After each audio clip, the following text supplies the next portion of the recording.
this IG is doing a lot of interdictions. But if you speak to those who are genuine and those who understand the security services, they will tell you, look, if Dr. Dampare should leave the service today, what he will be remembered for, at least at this stage, is the fact that he brought so much indiscipline in the service never seen before.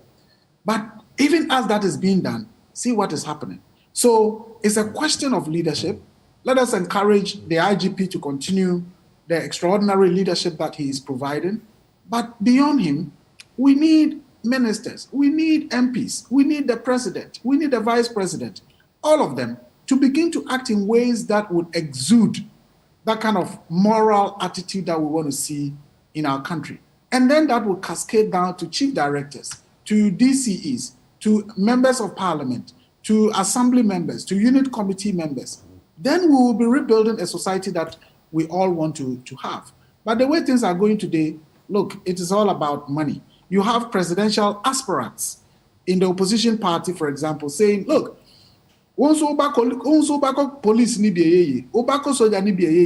as if these security establishments are meant for people whose party, is in power. But that is not it. It's about every Ghanaian.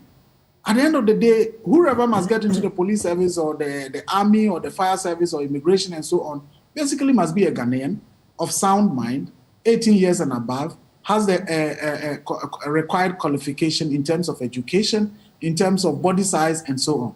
It's not surprising these days, you see a police officer, armed, and then you ask yourself, hey, I thought police, they said you must be 5.8 or something to be qualified. But this person certainly would be like 4.2. So how did he get into the service? But we have those people in the service. And I believe that as we go along, if we continue to have leaders like Dr. Dampare at the helm of affairs, and he is given the free hand, because sometimes you want to do what you think is the best, but Charlie, if you are not careful, that will lead you to quitting your position or being removed from your position. So if he's given the free hand to work, I'm sure we would see some improvement. The same with the Ghana Armed Forces. I think the leadership there now is doing incredible work, but they need to do more and they need to be given the free hand to work. And all of us as citizens must also begin to appreciate the importance of being disciplined. Otherwise, one day our country is going to break down. Now, the second issue, which also comes with a video, I'm hoping we can play that video, has to do with something disturbing. So the current Minister of Agriculture, also Member of Parliament for Abetifi, says the current New Patriotic Party will not hand over power to the NDC, whatever happens in 2024. According to him, the party will use whatever means necessary to remain in power in 2024. I want you to watch this video, Suleimana, and tell me what you make of it.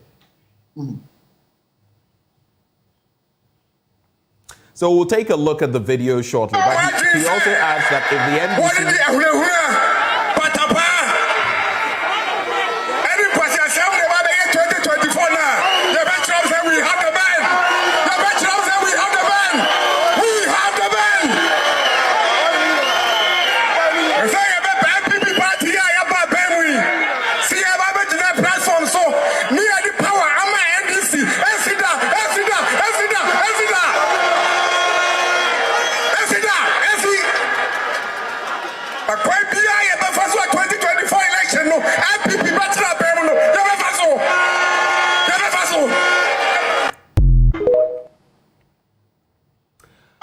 Okay, so that is the video. I'm sure you've seen it already. What do you make of it? Because we have a democratic dispensation. And interestingly, Mr. President said recently that it is not those at the Electoral Commission who matter, but the votes, the ballot of ordinary Ghanaians. That matters. That is what should count towards the selection of a leader. Other people have taken that to mean, in a way, clothed acceptance of what was about to happen. I'm talking about the nominees, Dr. Appiah Hene and Hajiat Tijani, to the Electoral Commission, who are considered to be partisan elements. But on the back of this by Brian Achampong, what do you make of all of these happenings? Well, so first of all, I call it a senseless incitement. You call it what? A senseless incitement. It's a senseless incitement. It's needless and senseless. I've seen people trying to justify it, trying to garnish it, trying to give it a different meaning. But whatever is said, we've all heard what he said. It's not about something that is being reported. We've heard it. I listened to it yesterday, and I must say that perhaps I wasn't shocked, given that it was coming from the man Brian Achampong. We know the Ayawaso West Wogon violence and the fact that the Emil Short Commission eventually said that Brian must be held responsible for deploying those security men to go and be in charge of a by-election. Even though before the commission, Brian did not say he deployed them, he did not deny that the people came from his secretariat. And at the time, he was a minister of state in charge of national security at the presidency. If you recall, not too long ago, a few weeks or so ago, when he was being vetted by Parliament, the current minority leader, Dr. Atto Forson, tried to ask him, he asked him the question, how can he trust him, given his involvement in the Ayawaso West Wogon incidents? And if you recall, Brian Achampong was shocked because he said, Atuba, you are my friend. You are the person who should vouch for me in terms of my integrity. And ended up almost exclaiming, hey, Atu. So when I watched this yesterday, I said to myself, oh, okay. I can understand that indeed Atto Forson is a friend to Brian and knows Brian very well. And that is the reason why when it came to a matter of national interest, Atto perhaps put aside their friendship and really did what was necessary for the public, because he is a friend and he knows him very well. And Brian says, Atto, but you know me very well. And therefore, it wasn't surprising that Atto, who is somebody who knows Brian very well, put their friendship aside and really went on the tangent of national interest to question him about his reputation, his integrity when it comes to matters of violence. To say that the MPP will never hand over power to the NDC is a treasonable comment. I think at the end of the day, it is about the will of the people that would prevail and not the will of hooligans and the will of thugs. That would never prevail in a country like Ghana that has chosen for itself democracy. Now, just because you make that point, I want to sneak in two bits. There's the Member of Parliament for Ebuakwa South, Samuel Atachia, who says this was just political talk, what Brian Achampong said. It was political talk. I know for a fact that if it were on the other foot, he would sound different. He would be speaking differently. But I think Mr. Bande, who is an executive of the NDC, has said that, look, you remember up north, one of their party people passed some comments, which he claims are about 10% of what Brian Achampong said, and he was apprehended. What then should happen if you say these are treasonable comments? Do you reasonably foresee that anything would happen to the new ministerial appointee? Do you foresee that? Not exactly. And in fact, I don't also subscribe to the idea that this amounts to a statement that warrants an arrest. This is a communication of intention that, look, we're going to do everything to win power, and we're not going to hand over power to the NDC. It's a communication of intention. And that is why, for example, the appointment of the two partisan persons to the Electoral Commission should raise the alarms and ring the bells in our ears. Perhaps it is part of everything that the party will do to win power, as Brian is letting us know. Because if not, I mean, yes, I don't expect that the president would appoint persons who are affiliated to the NDC to the Electoral Commission, but there are individuals that people would say, oh, well, these are persons of integrity. These are persons that we don't know their political affiliations. These are persons that we believe would always act right. And of course, the party people would know that behind the scenes, they are members of their party in this whole country. So the MPP could not find persons like that, except to appoint persons who are manifestly and openly partisan, in their conduct. And these people certainly at the EC would be interested in whatever they would do to make the party win power. And I'm happy that maybe Brian is letting us know the steps that they are taking to win power by all means. But I mean, what I tell people is that if people like Jerry Rawlings, with the charisma, with the courage and all of that, young as he was in 2000, relatively, handed over power at a time when his peers elsewhere, and in fact, Rawlings left power, and after 20 years, some of his peers were still in power. Even today, you go to countries like Cote d'Ivoire, Alassane Ouattara has changed the constitution to stay in power. Alpha Condé tried it in Guinea and stayed in power until he was ousted. But Rawlings at that time did it, despite the charisma, the aura, the public support, the courage, being a military man. If Rawlings did that, nobody in this country can resist the will of the people. If the Ghanaian people say it is NDC they want, not even the Ghana military, the armed forces, can resist or can say that, no, we wouldn't agree. So I think that Brian is blowing hot air, but as I said, it's a very senseless comment and certainly something that amounts to, treasonable intention. But I don't think that it's a committal of an offense at this stage that we will say, okay, he should be arrested. I think by now, if he's really somebody who cares about his own integrity, reputation, and all of that, he should be worried about the public, criticism and the uproar. Unless, of course, he is one of those who thinks that my claim to fame in my political party is to make some of these reckless comments, because a lot of people have had appointments as a result of building a reputation of always making reckless comments in defense or in favor of their political parties. Interesting thoughts. Let's wrap with a few. And that bit I brought you was from Atachia, interacting with MFR Pau on the probe. But in other stories on myjoyonline.com, our very own Iñaki Williams scores in back-to-back games as Athletic Bilbao beat Espanyol. Then IMF relief will come to naught, nothing, zero, zilch, if businesses collapse. That's according to Guta.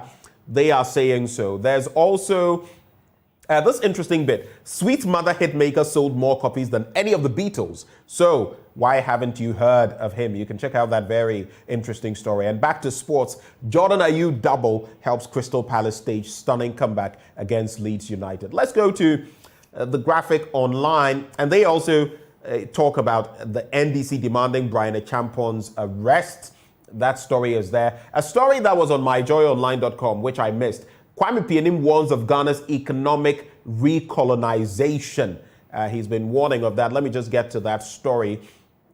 And economist Kwame Pianim has raised concerns about the direction of government's activities following an economic crisis in Ghana. In an interview with Joy FM, he criticized the government's trend of ceding control to foreign experts and resulting to constant borrowing from the IMF, which he sees as an indication of incompetence. You recall that recently, when Kamala Harris was in the country, we were also told about some representative who was going to be in our country to help us with our economic situation. He expressed disappointment in the leadership of the country, stating that he expected a better performance after 66 years of independence. Quoting him, he said, "We have a finance minister who borrowed and parliament that supported him to borrow. We have now somebody from the US Treasury sitting in the Ministry of Finance to hold Ken Ofori-Atta's hand. Ken told me once, we went to school with these same white boys. We are just as good as they," he said. So if we are just as good, how exactly did we end up here. Let me just see. Yes, and on My Joy Online, going back to My Joy Online, Kwame Pinim says Akufo-Addo should not sign 3 new taxes into law. What do you make of that economics related story? What do you make of it? We sat in class with these white boys. We're as good as they are, but still, even the very young ones. If you recall the IMF representative who came to Ghana to help us scale the hurdle of the staff level agreement, some said, such a young person, but they'll be dictating to our very old, supposedly learned people. Your take, Suleiman? Well, it's unfortunate we find ourselves where we are now. Ghana certainly is blessed. And I believe that any leader who genuinely wants to lead this country into prosperity can do so.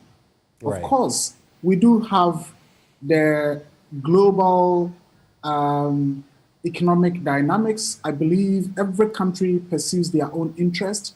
The advanced countries would always act in ways that are in their own interest.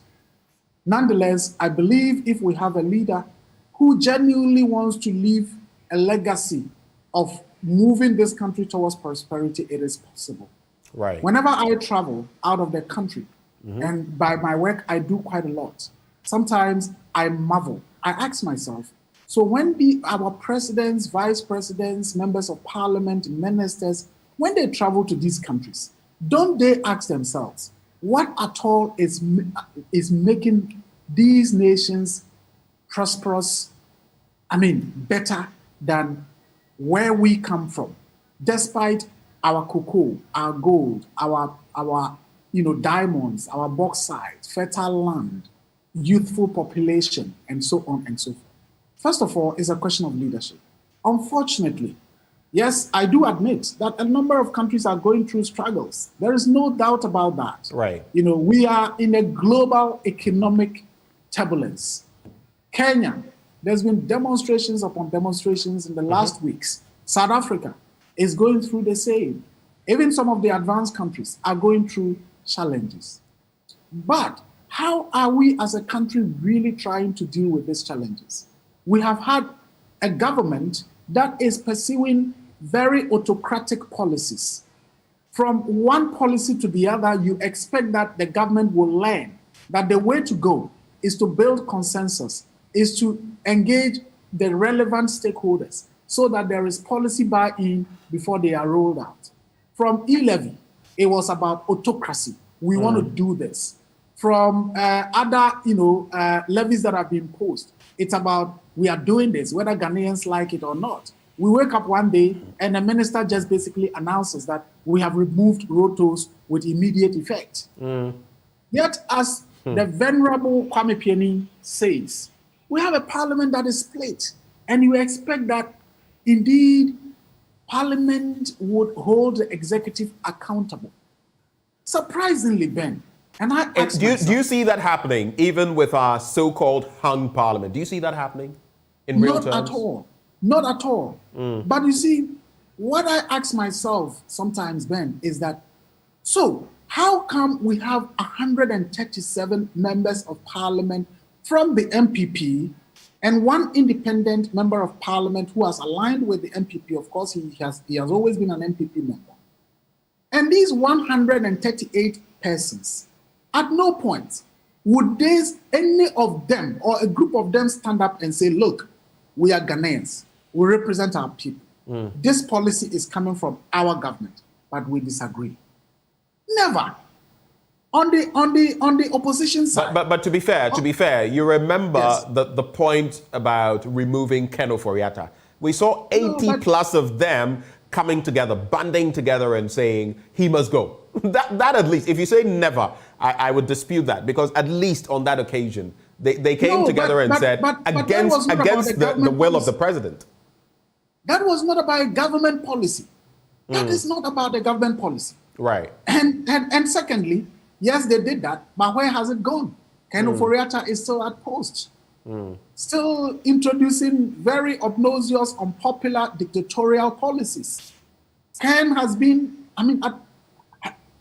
look, I just can't understand. On the side of the opposition, it is the same thing. oh, we oppose this. We will never endorse this. We will never do this. At the end of the day, 137 people, it will go through. And you also ask them, you ask the question, how come the 137 MPs, we've never also seen any time when one or a group of them would say, yes, I am from the opposition, but I think this government policy is good and I'm going to endorse it. You see that in the advanced countries, in the parliaments of the advanced countries. Is it that we don't have people of conscience? And if we do, why can't individuals stand up and say, look, this is going to be good for my constituency? And on the other end, like you rightly mentioned, when the vote in Parliament took place on the ministerial nominees, for example, you could realize that who knows how many on the majority side may have voted against some of these nominees. But you could tell from the numbers that a lot more, maybe 30 plus of those in the minority, had voted for some of these people. You saw the backlash. They were called traitors. They were shamed, so to speak. There were social media posts about this person voted this way, that person voted that way. So this bit about a conscience, it's a two-way street, NPP, NDC. I don't think, with the whipping system we have, I don't think they can vote with any proper conscience. It's all about the party and towing its line. Well, that's really unfortunate, and that is getting us to where we are. And I hope that one day we would get MPs like PC Apiofori back into the chamber, who would say, yes, I'm from the governing party. Very controversial figure. I don't think this is the best thing. I would use my power in Parliament to fight corruption and stand up against corruption. Yes, people would denigrate me, people will attack me, but it is about my conscience. Right. I think that is what we should be getting to. And unfortunately, we don't have that. When you talk, they say contempt. They will invite you to Parliament, for contempt and so on. I don't think that this is how we can build a country. Right. I know there are people in Parliament who really would want to do the right thing. And I would encourage them to stand up to defend their own conscience at every moment. Well, it doesn't matter. You can lose your seat. Exactly. I was about to talk about the consequences. It could be dire for anybody like that. And there are ways of maybe even removing someone like that as far as parliamentary processes or procedures are concerned. And if you're ousted from your end in Parliament or your caucus, that could also have consequences. So I'm sure all of them, when they look at our political framework, they would say, look, my reality is my reality. My people, even when my people say something and it goes against what my party is directing me, it becomes a fine line, a tight rope to expect them to walk. They would be caught between that proverbial hard rock and the deep blue sea. But just to wrap the conversation, I'm sure if we talk about this, we can talk the whole day and not end. I want to go on the BBC. There's one story I'll highlight because it talks about a Ghanaian and a trend. But some of the other stories there, China rehearses sealing off Taiwan in latest drill, sealing off in quotes. You can check out that story.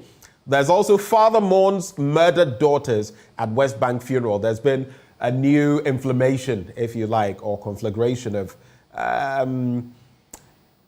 fighting between the Israelis, those on the West Bank, Palestinians, among others. BBC objects to government-funded Twitter label, and dominant Ram, if you're interested in golf, wins Masters as Koepka fades. There's also Premier League reaction. Arsenal dropped points in title race. They were up by 2-0 against Liverpool, and they allowed Liverpool to claw back a point. Those are some interesting stories on the BBC. But the one I wanted to focus on, Suleiman Ibrahima, from Ghana to Germany, tracking down the owner of a lost wallet. So it's been about, 3,500 kilometers from Lampedusa. That is from Ghana. And this wallet was discarded by its owner, Juan Opoku, Richard Opoku. He had been in Germany, I'm just summarizing the story, for a number of years. And there are a lot of these people who travel, go through the island of Lampedusa, end up in Europe. And sometimes if they perish, their family members will never hear from them again. That was part of the story of Richard Opoku. But then after many years, this person stumbled on his wallet with his driver's license inside. And then for some reason, pursued it and was able to trace him. Now, it took this journalist all the way to the Bono region, and finally they were able to find his sister, and they found out he was in Germany, and the person went and interviewed him. It's a brilliant story that you can get into. There are so many from Nigeria, Benin, and others who also make that very dangerous journey. But I bring it up because of this. Last year in the first quarter, 3,000 nurses fled our country. I've always said, I have friends, doctors, nurses, especially doctors and nurses. I can name some of, I will not mention names, but I can count some of them who traveled just last year. I know a pharmacist who left. I know an accountant who left. I know so many, and this is just my clutch of friends. So how about Suleiman Abrahim's friends? How about the next person's friends who have also left? Recently, and I don't think we're taking this seriously enough, the Ghana Health Service Director General, Dr. Patrick Kumabwaje, said that it's becoming a problem, especially with the nurses. So many of them are leaving. We could get to the point where it impacts the delivery of healthcare. What do you make of this situation in the economic dynamics we are facing? That will be my final bit to you, Suleimana. Well, it's a development that is being closely observed. You cannot blame those who would want to leave their country. Indeed, you have ministers of state, senior government officials who would prefer to go and deliver in the US so that their children will be US citizens. And these are people who are serving in high positions that are supposed, to help make this country a great place so that in the future, their children will be proud to be Ghanaians. They would rather prefer that they go and deliver elsewhere so their kids will become citizens of other countries. So you therefore cannot blame the ordinary nurse who is working in a facility with no basic equipment and sometimes have to help pregnant women deliver using flashlights. You certainly cannot blame them. It all comes down to the country we are building and whether or not we have leadership at any point in time that is making people have hope, people have the aspirations that continuing in the work that I'm doing is taking me to a greater place and would give me a better future than if I were to quit and go elsewhere. You would talk to some of these nurses, and if they tell you the struggles that they go through in these places that they go to, whether the UK or wherever, sometimes you are tempted to say, wouldn't you be better off in your own country with the independence that you have and all of that? But they would justifiably tell you that what I make here in a week is perhaps more than what I make in a month in Ghana. And I need to support my family, I need to support my people, and so on. So it's a very sad development, but it appears that the leadership doesn't care, and therefore you cannot also blame the people who are taking advantage of whatever little opportunities that are opening up for them. I know of friends and relatives who are desperate to embark on that journey. As I said, it is difficult to convince them because apart from the fact that their salary may be meager and they are working under terrible conditions, you don't see any sense of hope for this country. The country is being burdened with debts. Your children, my children, may inherit a worse situation in terms of debt, in terms of the moral values of our country. Unfortunately, we are not doing what we are expected to do. I was reading recently when President Obama talked about the fact that it is morally, not to quote him, but basically morally wrong, morally fraudulent to leave the future generation with a burden through our actions. Unfortunately, that is the Ghana we are building. A Ghana where future generations would have more debts to pay. Future generations may not even have clean water. Future generations may struggle to have better environment to live in. Right. And it's all because of the kind of leadership and the kind of, persons that we are and the actions that we are taking today. The earlier we think through this and as individuals commit towards reform, the better for all of us, the better Right. for future generations, and the better for the future of Ghana. You know, on that bit, just to our audience and to you as well, Suleiman Abrahima, look out for what I'll be doing on Friday in my blunt thoughts, because I have something that many of us have not contemplated that I'll tie to this situation as part of my discourse. But thank you, Mr. Abrahima, for joining us, for doing us the honors this holiday morning. And once more, all the best with Ramadan. Look forward to seeing me when the Eid comes. Thank you so much, and happy Easter Monday to all our Christian friends. And may we have a better celebration and reflect on building a better Ghana for all of us. Amen, and thank you.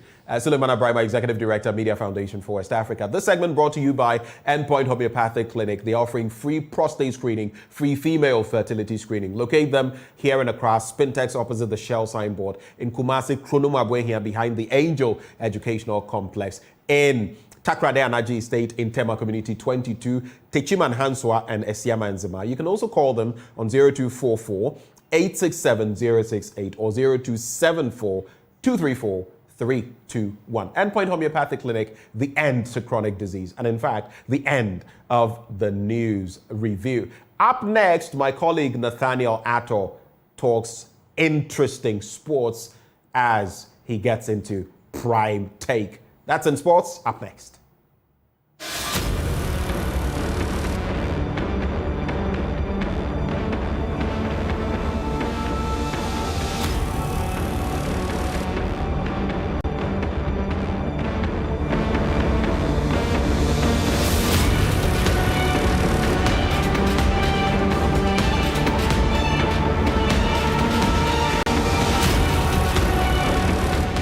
Thank you very much for joining us on this channel for this very important conversation. And as we always promise you, there are major conversations to have, especially as we've started off yet another year and yet another calendar in sport.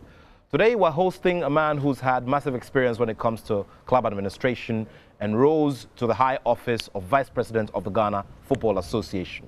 Well, he put himself up for the presidency of the association, and at the last election, he decided to let everything go and decided to pave the way for, smoothness, so that, the process comes to an end and one person is elected. And that was in that very tough and tight election with the current FA president, Kurt Okreku. My guest here today is George Efriye, and he is a former vice president of the Ghana Football Association.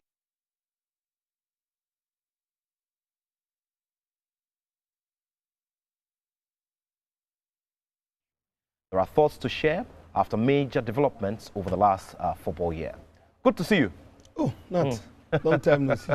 Great. It's always good to see you. Nice to see you. Yeah, you look well. Well, we keep in shape in this world. If you want to grow old, you can grow old. if you still want to look young, you can look young. You just have to exercise, control your diet, and then you pray to God that He gives you grace. And play a bit of football as well? Yes, one of those old player stuff, the Sunday stuff. Yeah. Yeah, once in a while, why not? You know, we've been through a whole period of stories and happenings in our football. We attended the FIFA World Cup. We saw what happened. Immediately after that, we went to the CHAN, and we also saw what happened. Let's begin with the CHAN and Ghana's performance there. There were those who said from word go that the team was not going anywhere. There were those who also expressed a lot of hope, especially because of the kind of quality material we had. But hey, we couldn't make it. It's as simple as that. Well, sometimes I really don't want to dwell too much on successes of the national team as the base of our development. We tend to judge. Isn't it supposed to be a reflection of our development and how well our development is going? Well, there's always the talk about how if our juvenile teams are performing, for instance, then we know that in the next few years we're going to have a solid national team. Okay, so if you agree with me and you walk the line with me, you understand that we shouldn't be expecting too much from our various national teams. The question is, have we laid the solid foundation that merit the kind of successes that you are looking for? The answer is no. If you lay a good foundation, yes, of course, then you can anticipate and expect that in competitions like the CHAN, first of all, you first have to look at our local league, look at our juvenile setup, the juvenile national teams, which are supposed to be the base where the players will be promoted into various national teams, especially the senior ones, CHAN, be it IHCHAN or the Black Stars. For me, looking at what is going on, it's very difficult, very, very difficult to be too hopeful that going into a competition like the CHAN or the World Cup, we're going to do very well. I think that when we took over from normalization committee, the job was cut for the new administration to lay a solid foundation and expect growth or expect some successes to come at the end of some competitions. But for me, that has not been the case. That has not been the case. That is why I think that we have not laid a solid foundation to merit our hope for successes in various competitions. For me, we've not done that. I've seen some journals and all, do ratings of different sorts, especially ratings of the quality of the leagues that are played in Africa. At the last count, we did not see Ghana in the top 10. And I guess that is something that goes along with what you're saying.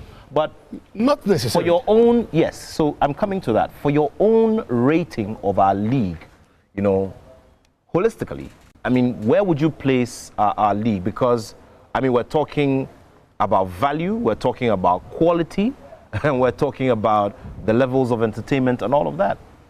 You see, I want to link my answer still to the CHAN. Okay.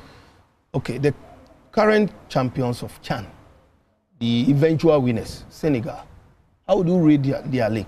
I don't think the Senegalese league is even better than the Ghanaian league, for me, if you ask me.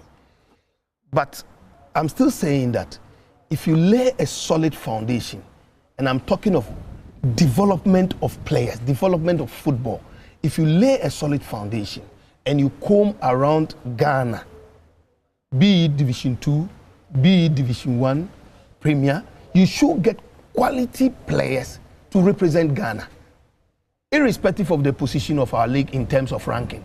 Because with Senegal as eventual winners, they have rubbished that analogy.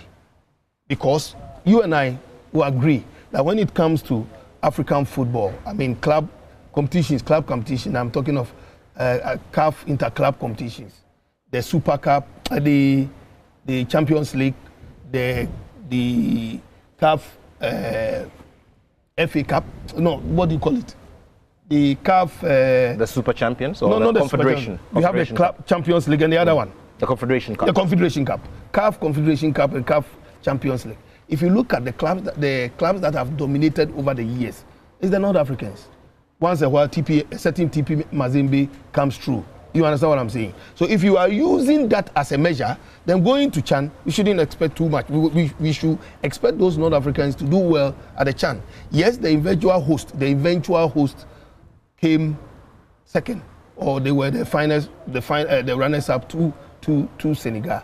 So for Senegal winning the competition, they've rubbished that. So it means that yes, even in the past, when Ghana was not doing that well, we've been to 2 finals. So I don't really want to use that. So if I get you clearly, it's more of a tournament mentality and something extra which we are not able to develop in our players here on the local scene. Is that it? You see, you are going into a tournament. Let me use the last under-17, for example. The under-17 is the first point of our youth development, not coast in terms of the national team ranking. I'm not using youth development as coast, under-12, under-15, and not that one. I'm talking of in terms of the national team. It was supposed to be even under-15, but the under-15 is in non-existence. It's just by name.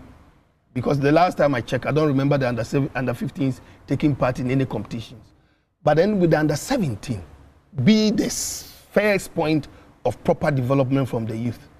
In the past 3 years or 4 years, we've had 4 different coaches. How is that development?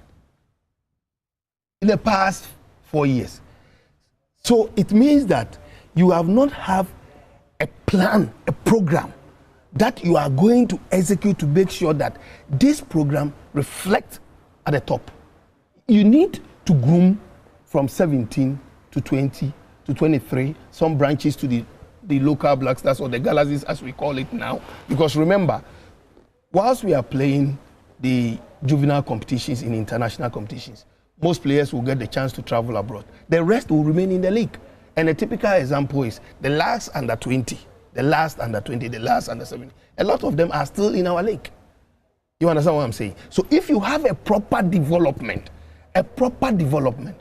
most of these players should be able to transit to the Galaxies, as we call them now. Check the last time we hosted Waffle, this is the Waffle Zombie Very well. Cup of Nations in Cape Coast, sure, where Ghana was the eventual winners. Sure. There are some players who are still in the system who are also doing very well. I remember when the first call-up was made, I saw the name of, not former Midiama player, Vincent Atinga. Yes, that's the name. He was part of the Galaxies. I saw Mohamed Alassa, initial stages when the call-ups were made. He was part of the Galaxies. I saw Kaliba Mankwa, we call him? Very well. They were all part of. What are those players? You see, we don't follow consistency. In football development, sometimes consistency plays a role. Some of the players that you used to qualify the team to Algeria were dropped. So we are not consistent. We don't have a solid program where we make sure that we follow it through. That is the problem. It is not about ranking.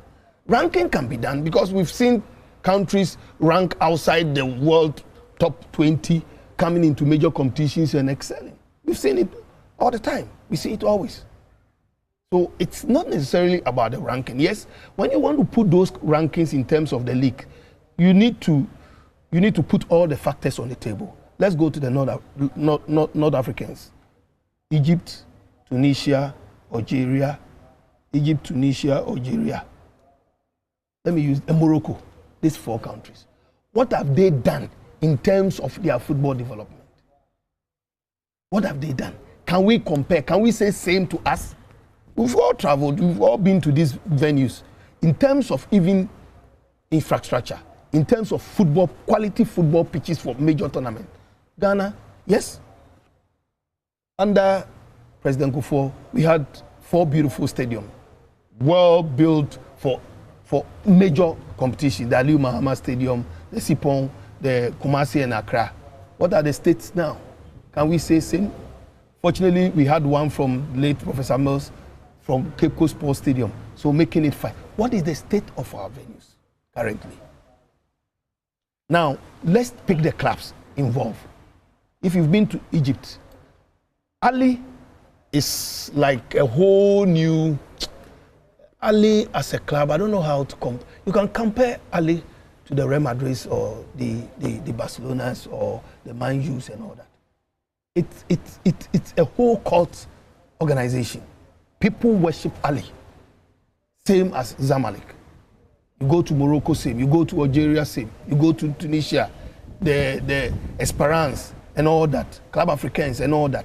Can we say same? Yes. Here in Ghana, we can talk of the Kumasi Asante Kotoko and Accra so forth. And let me comment at this point. Let me comment Tobu Afede for the role he's playing or what he's doing for Accra so forth. You see, yes, it is true we want to win trophies, but what Tobu is doing is setting up the standard first, getting the base, as I'm saying, getting the base.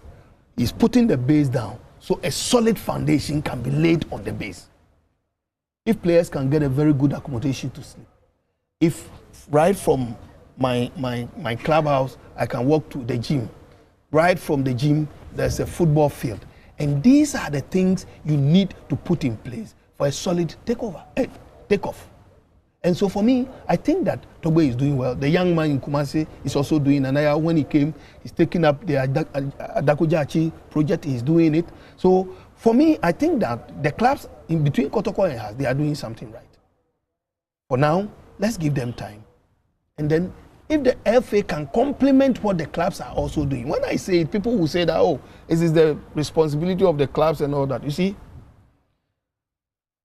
as a football association, you need to put the framework for every club to follow. Framework, when I say framework as in the club licensing regime. Exactly. Very well. Are we complying with club licensing?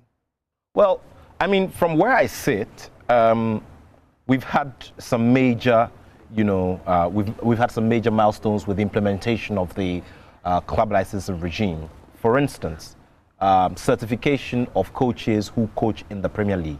That is now part of our skin, and that is full blown now, and we're adhering to it. In terms of our pitches as well, I mean, we have to be honest. I mean, we've seen clubs get banned. I mean, venues get banned temporarily until they met the criteria. I mean, we could talk about the story of Liberty Professionals, when they were in the Premier League and all of that. So over there, I can say we've seen one or two things being done. Of course, these are not the only criteria under the club licensing regime. What about the financial criteria? Very well, but see, so thing is, what my expectation is, or what I know, as has been communicated by your fraternity, which is the football fraternity, is that this is being implemented in stages. Yeah. So, for instance, do you feel we're ready to have, for instance, a regime where you can ask clubs to have a certain minimum financial base, maybe $1 million for everybody? I have that financial buffer of $1 million, in your account before you can run in the Premier League. You're looking at something like that. That's not even the area I'm going. That's because, of course, it's almost impossible. But the truth is that how well is our league packaged? How well is our league packaged to attract sponsorship, serious sponsorship? I'm not talking of the sponsorship of $1 million. No, that's not the sponsorship I'm talking about. Because we've enjoyed 3 million before. We've enjoyed 2 million before. So if in 2023, 2022, you are enjoying so 1 million per season is an apology for you? Of course. Okay. Of course. You've enjoyed 3 million 10 years ago, or 15 years, or 12 years ago. You've enjoyed 2 million some years ago. No, but the 2 million and the 3 million you're talking about, at a certain point, they couldn't fulfill it. Yes. Capital Bank of old. Yes. It was a tier 3 bank. Yes. Their management sat through, their consultants sat through, and they said this is not something a tier 3 bank can. And we went to court and we got our money. Well, you went to court and got the money? Yes, of course. You don't know of the Glow issue. Are you not aware of the? Not Glow. I'm talking about Capital Bank. Capital Bank. The last time I checked, the contract we signed, we almost got all our money. Well, almost, but not all. Well, but I'm saying that you can't be coming from a 3 million and a 2 million and go get. Because I had a chat with Mr. Nyantechi, who under whom you served as vice president, and he told me that one of the difficulties that the FA had at the time was setting that precedent of taking a partner or a sponsor to court, because then corporate Ghana was watching. So that was one of the difficulties. Yes, but that is true, because there's a way you can always judge. And remember with the Glow issue, remember how many years we have to engage. You understand? How many years we have to engage. But the issue is that we need to learn from the past. The fact that we made certain mistakes in the past, it means that we are expected to do things better now. Is that not the case? Before you go on, let me also, I'm looking at it from various angles. We're looking at the economic situation in the country as well. Yes. Corporate Ghana, the levels of spending when it comes to sponsorship support and grants and all these that fall within that bracket of giving back to society. Is that not a consideration such that we look at the economic situation in the country and say that maybe $1 million is decent, considering the fact that generally the economy has gone through a very tough turn, and because of that, businesses are also struggling and it's difficult to get amounts as much as 3 million? That I have a different approach. Okay, tell me about it. To securing sponsorship for a product like the Premier League. Okay. And I'll explain. You see, I find it difficult to understand that when the Black Stars are playing, we can get all the resources from government to fund it. But when the teams like House of Folk Kotoko are participating in club competitions in Africa, we can't fund same. I find it difficult to understand. I think that the FA need to sit down with the sports ministry and make a case. For that matter, government. Yes. To make a case that yes, our number one product, apart from the Black Stars, and in terms of football in Ghana, I'm talking of the Premier League, we need the government help for some state agencies to support the Premier League. Elsewhere, it's done. Well, if you have a good rapport and you are able to explain, you are able to put the numbers on the table to explain to government that no, Mr. President, can you speak to Ghana Gas, GMPC, Vodafone, to come to our aid? I think that if you make a genuine case and the president can understand that yes, our number one league in Ghana needs sponsorship and the state must find a way to sponsor, why not? I will explain why you need to fund Premier Division in Ghana through a collaboration with the Ministry of Youth and Sport. That, if you look at this country, take out politics. There's only one product that unites the country, which is football. Irrespective of our House of Folk or our Asante Kotoko or our Olympics, on every Sunday, a sporting activity engage the attention of the citizenry. And this is good for social development of our country.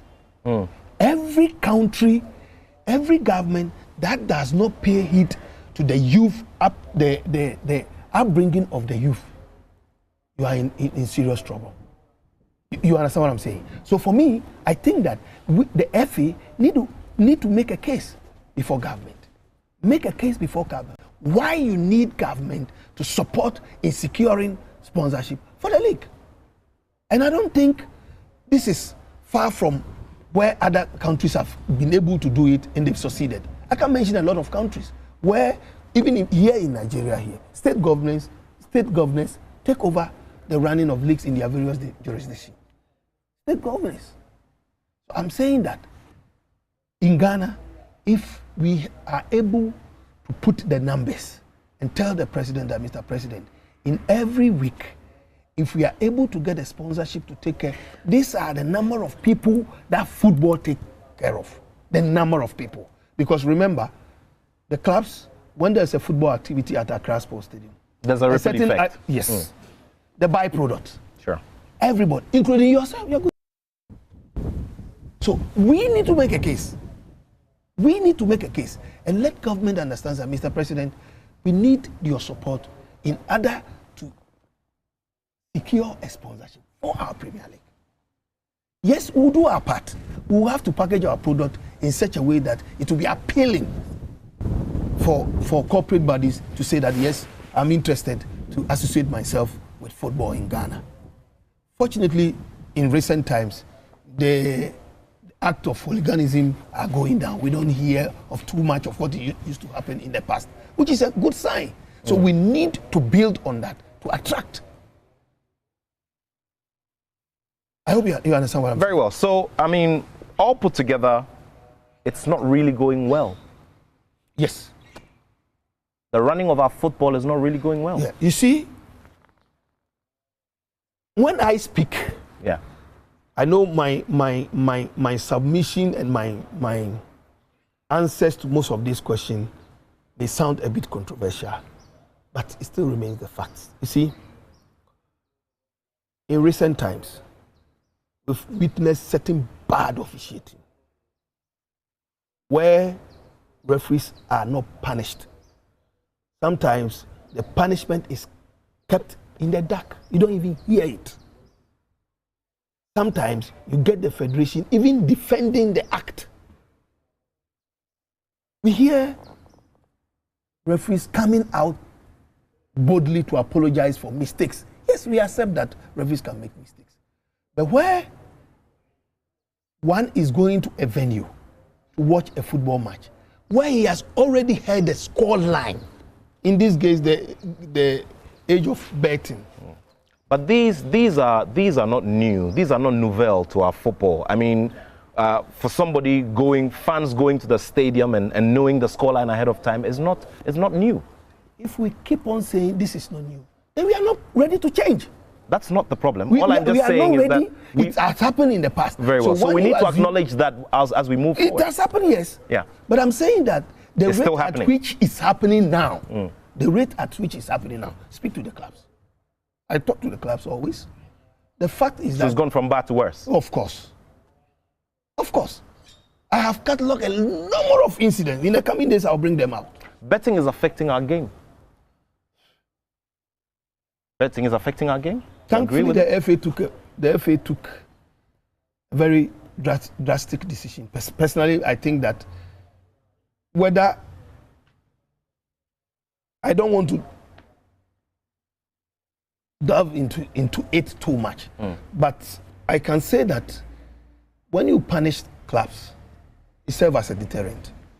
As we speak today, we are aware that certain clubs have been expelled or banned, whatever way you want to.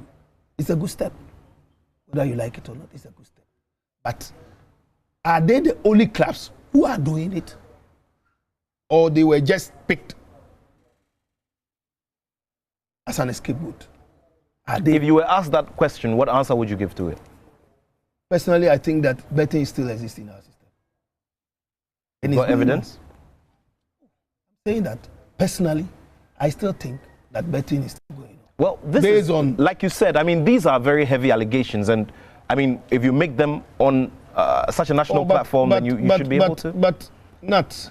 Some of us, we sit, and thankfully through your media, we see these things on TV where people mention the scoreline of, and then it comes to pass. We hear it every day. And it's not sheer coincidence. These are not sheer coincidence. But people predict games sometimes. We all do sometimes. And you know. Well, people do. But trust me, we need to get serious. If really we want to eradicate it completely, we need to get serious.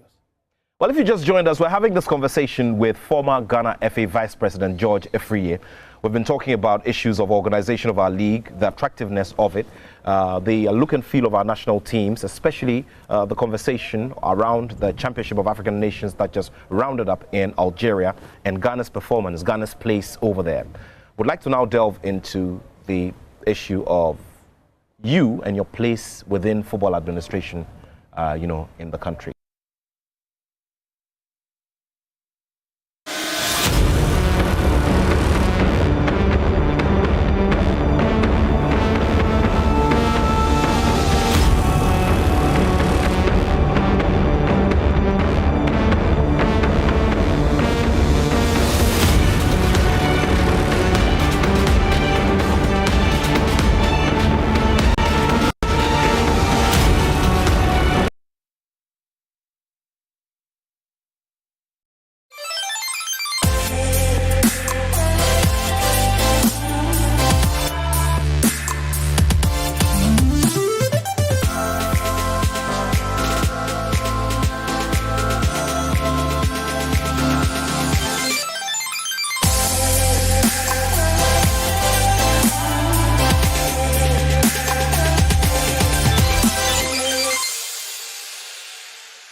It's good to try something new every day.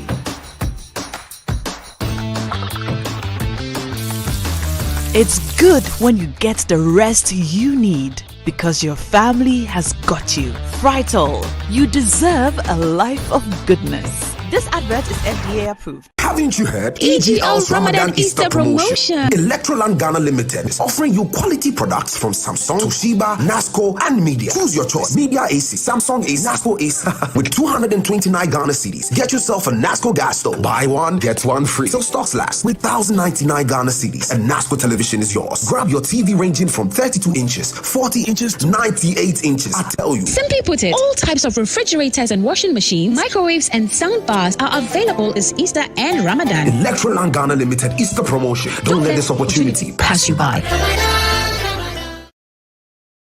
The biggest family picnic in Ashanti is back.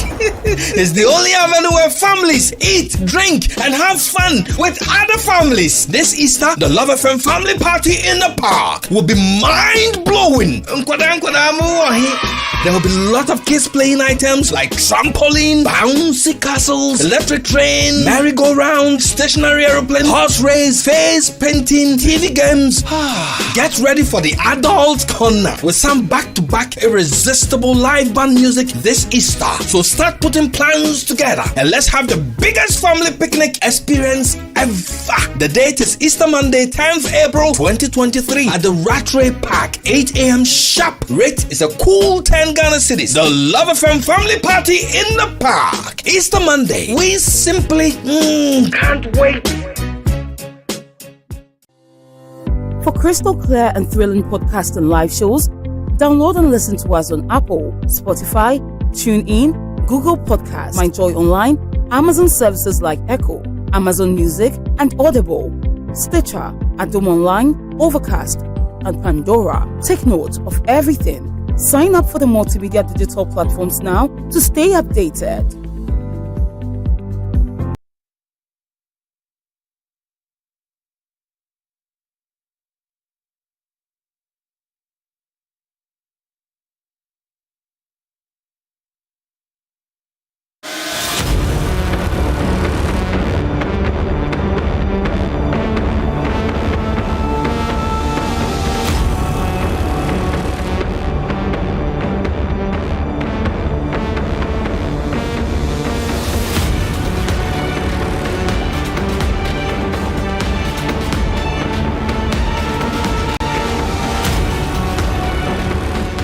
This has been one of the major national exercises by the Ghana Water Company Limited to retrieve 680 million Ghana cedis owned by its customers. The team took to the Nungwa district to recover a debt of 4.7 million Ghana cedis. Printers, Walker Building System, U-Fresh Company and Kata Company Limited were the major defaulters. Out of the four, Beverage Factory U-Fresh Company Limited was disconnected over non-payments of bills worth 163,000 Ghana cedis. Managing Director for Ghana Water Company, Dr. Clifford Brimer, cautioned staff not to spare any defaulters. We should not be thinking for the customer.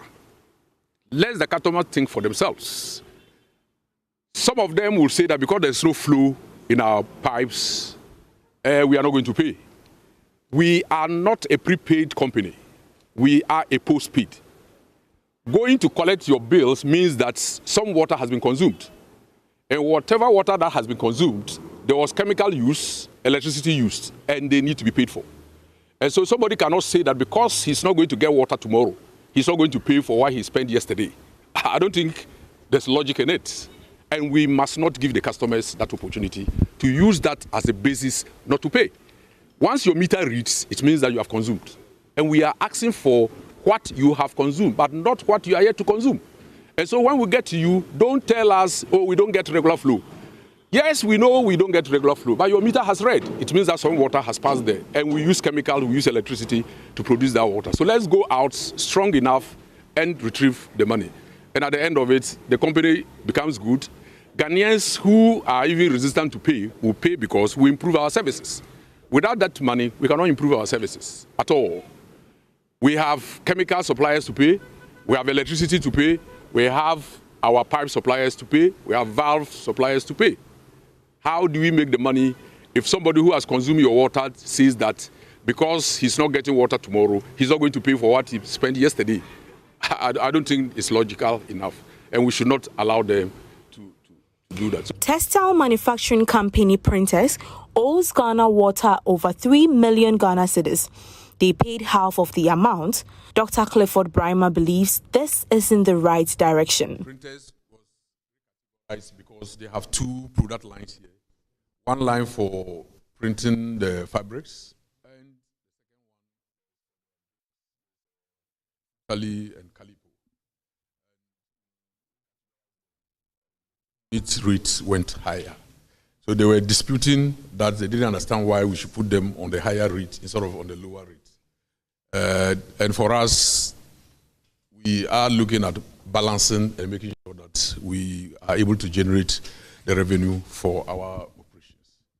But the subsequent review from February, they are up to date, and so we came to talk about the arrears. We have agreed on they paying the 50%, which they have done, and the other one will go and look at the numbers, see what is left for them since they disputed the figures. He also revealed that pronouncements by the Electricity Company of Ghana concerning the debt owed by Ghana Water Company Limited was not done in the right direction. Regions do not pay for the production centers of Ghana Water Company for electricity. Headquarters does, and the regions are responsible for the payment of the office premises and accommodation, which they have been paying.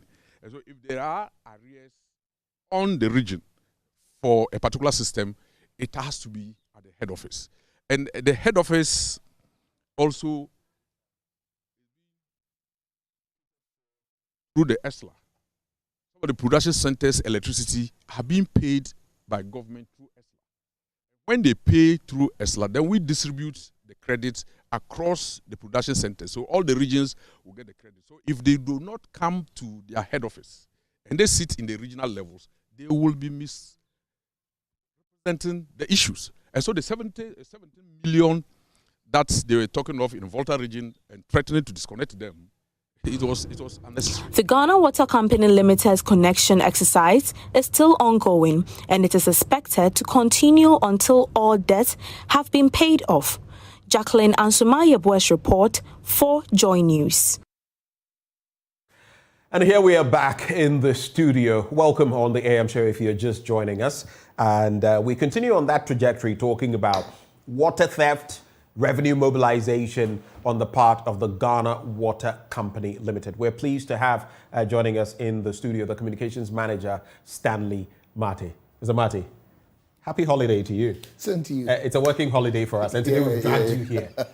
So we don't want you to sit at home and chill. We want you to come here. It's the usual thing. We work 24/7, so anytime. Anytime, anywhere. Wait, are you saying your schedule is like ours so that even on holiday? Yeah, definitely, because people drink water throughout the day. But is it all the time you have to? All the time?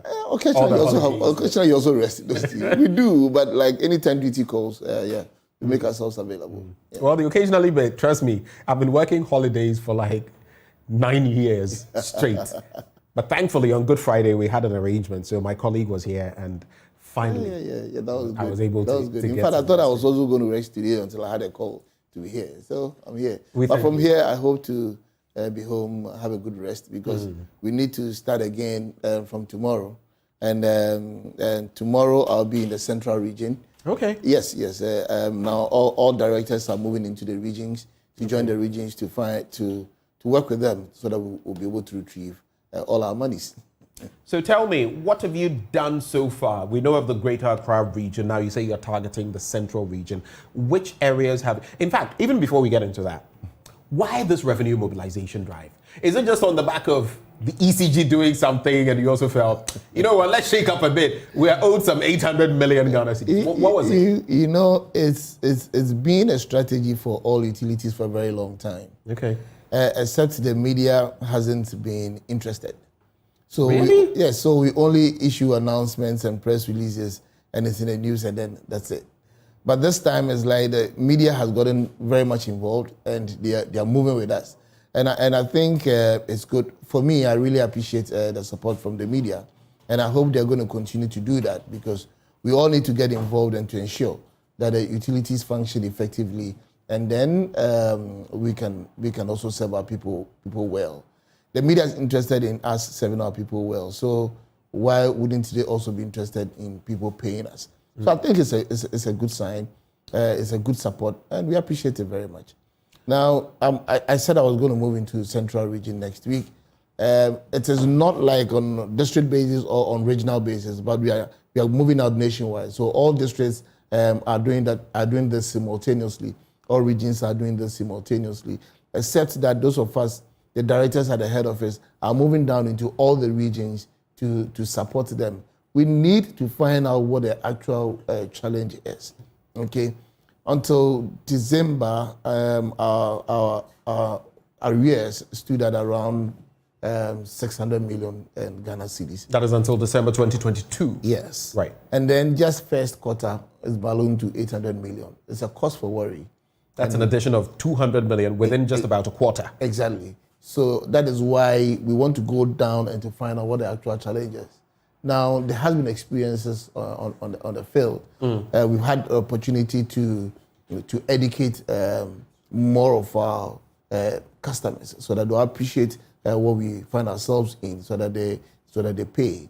And we also realized that most of our customers were not treating our customer care officers very well, because even for us on the field, we haven't been treated very well by all customers. And we hope that the situation or the narrative will change as we move on with more education and trying to collect our monies. Now, I'm curious, 800 million. First off, you've explained the addition from the last quarter of last year and the first quarter of this year. But how did we get here, and why wait for so long? I mean, when you realize we're getting into so much in terms of arrears, people owing you so much, why did we have to wait this long till this point? 800 million Ghana cedis is a lot of money. And looking at the complaints that you often come up with, nowadays you complain about turbidity levels of the water you have to process, the chemicals you have to use. You've even warned in the past that if we don't get things right, we may have to import water. Exactly. So on the back of all of that, why would we wait till we get here? My brother, you know that our system is a post-paid system. So people consume the water before we bill them. Okay, and I think that is our challenge. But our situation is such that is the way we can do it. All we expect that our customers, our consumers will be patriotic enough, will be responsible enough, okay, so that they add their utility bills to their monthly budget, and then they pay on time. They pay promptly so that we can also function. And I think that's about it, okay? Because if, for instance, you have to pay before you get a product, we wouldn't be in this mess, okay? But our situation and our system is such that you have to consume before we bill you, so that people consume the water and then they are reluctant to pay. So two things. We have to pay before, we have to consume before we pay. I get the system. Yes. It is post-pay. Yes. But should we wait? I mean, you see there's someone, let's say someone has consumed about 30,000, not paid, 50,000, 100,000, 120,000. At what point do you have triggers that show that, look, this person consistently hasn't paid for a while, we have to step in and either recover some funds or disconnect the person? Okay, so we haven't waited, but then we have customers that we serve. We have a relationship with our customers. Sometimes we want to assume that we are also challenged, so we want to give you a bit of time, okay? But then if it has to continue beyond a month, beyond 2 months, then it becomes a cause for worry. Per the PULC regulation, 14 days after receiving your bill, you have to make do with the settlement of your bill, or else you'll be liable to disconnection or for disconnection. So that has been the trend, and that has been how we go about it. You know, the situation is also such that we move out every time to warn them. We send them demand notices. We send them their demand notices and all that, and expect that they'll pay. So sometimes our arrears go down, sometimes it goes up. Okay, sometimes when they pay promptly or when we collect, it goes down, and then sometimes it goes up. Okay, and it is just strange that within this quarter, we've had a balloon and this way. It has never happened before, and that is why directors had to leave their offices and to find out what actually is happening. We also realized that, on some of the experiences, is that when we had the last tariff, most industries... You mean the tariff adjustment? The tariff adjustment. Right. Most industries refused to pay because they felt that the difference was too high. And they have been meeting with us to see how best that challenge can be solved. But then the thing is, we expected them to be paying,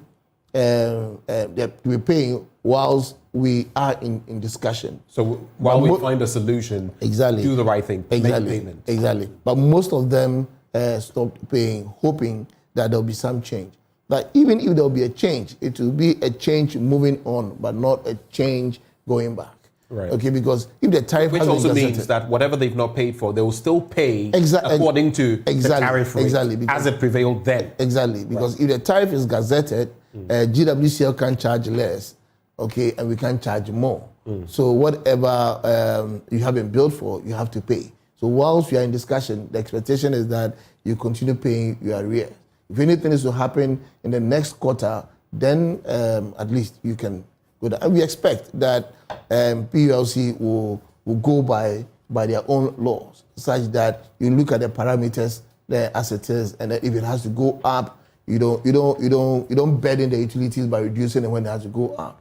When it has to go up, fine. When it has to come down, fine. And there's been times when the quarterly review has gone down, and we have accepted it. We work with it. So if it goes up, why should people refuse to pay? And the last time that there was supposed to be tariff adjustments, you wanted a lot more. You got much less, both you and the ECG. Exactly, and we have been working with them. Do you feel that was apt per where we find ourselves, per what it takes to produce water for ordinary Ghanaians? You see, with time, we keep learning. I just want a brief one of that because there are other pertinent issues related to where we are now that I want us to get to. Okay, for us it wasn't adequate. But what I wanted to say is that we keep learning, and if we realize that if we manage differently from previously how we're doing it, right, we could do better even with the tariff that we had. And that is what has been happening. Okay, so we are managing even with a little, and everything is going on well. But if the arrears keep rising, then it affects our operations, because we also need to pay our indebtedness to other organizations. I want you to consider carefully the question I'm about to pose to you and give me an answer. I will. Should we get to the point where, like with electricity, for most people, water also becomes prepaid? Are there any such plans? Should we get to that point, first of all? And are there any plans you're considering to sort of mitigate your losses? Yeah, we have piloted the prepaid system before, and it didn't work for us. So, why do you think but we haven't abandoned that idea, okay, because it's a good one. But then the thing is, we need a more robust system. Okay, we need a better system that can suit our terrain. Okay, what do you mean? Is it a measuring mechanism or what? With the previous system that we had, a lot of people tampered with equipment, and so we ran at a loss. Okay, so what we did in the pilot was to select 3 areas: one elite area, one average area, and one low income area. And you'll be surprised that even those in the elite area had to tamper with the equipment. How much more those living in low income areas? So when you say equipment, you're referring to the meters. Yes, the meters. Yes, the meters. So then we had to abandon the situation to go back to our conventional system. We have been having discussions with a lot of organizations that are into metering, and so we are hoping that we are going to get a better system that will help us, such that if there's any bypass, we'll be able to identify it. And there should be more sensors, so that when there are legal connections, when people tamper with the equipment and all that, we will be alerted. Then we can act. If you get any system like that, we will go back into it. There are a lot of people who who have brought us such systems, but Proposal. it hasn't worked. Yeah, and currently we have one that we are using for standpipes.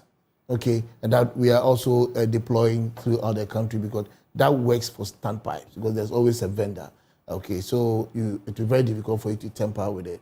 But for the ones that we have to use in our homes, let's say for our properties, our homes, our organizations, and blah blah blah. Those ones we really need to be careful because now everything is expensive. Input for the production of water is very expensive.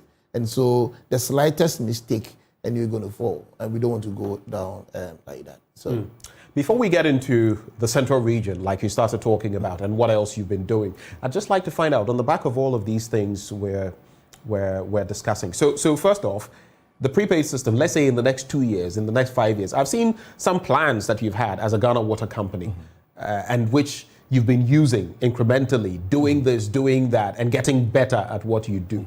Would you say in the next 2 years, in the next 3 years, in the next 5 years, there should be a prepaid system in place to forestall some of what we have? I mean, there should be a plan to say that, look, we are not there yet, but maybe in the next quarter, in the next year, in the next 2 years, we should get there. Is there such a plan? Yeah, it's very difficult for me to, okay, anyway, there is a plan and we are working on it.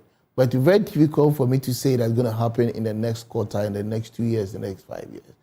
Because we always get people come in with proposals like that. I mean, Chinese guys are always around us with different types of equipment. We've had equipment from Denmark. We've had equipment from almost all over the world. Okay, but then what we expect to suit our terrain, I don't think we've had it yet. For instance, so if you are able to get it... So in other words, why we've not been able to implement this is we've not found equipment that suits our terrain. Exactly. That can work. Exactly. For so the if we should get any organization or institution to bring us a meter that we think that this will work for us, we'll pilot it immediately, and if it works, we'll roll it out. Because prepaid system is a good thing, and it will help us. I mean, instead of moving around with chasing all these arrears, it wouldn't happen if you have to install prepaid meters. In these economic times, there are lots of companies with the tariff adjustment, then again with the economic situation, and some of them will tell you we're not even selling as much and all of that. For commercial entities, industrial entities that are struggling, that have not been able to make payments, whether intentionally or unintentionally, how do you deal with them? Do you have any way of, negotiating with them? How is it done? Yes, like I said initially, we have very good relationship with most of our customers. So if you have such challenge, we need to weigh your challenge, and then we see how best we can help each other. So sometimes we have payment plans for them, and then if you do not default, then the relationship continues very well. But you have to default, then it means that one party will have to withdraw from the agreement, and that is what happens. So we try to support each other. We also have people we owe, and if you are unable to pay, we also go into such arrangements with them. And if they are able to do it for us, why can't we also do it for others? So we have very good relations, and that is why we are not hearing a lot of stories like GWC has been disconnected here, this didn't get chemicals to do this and all that.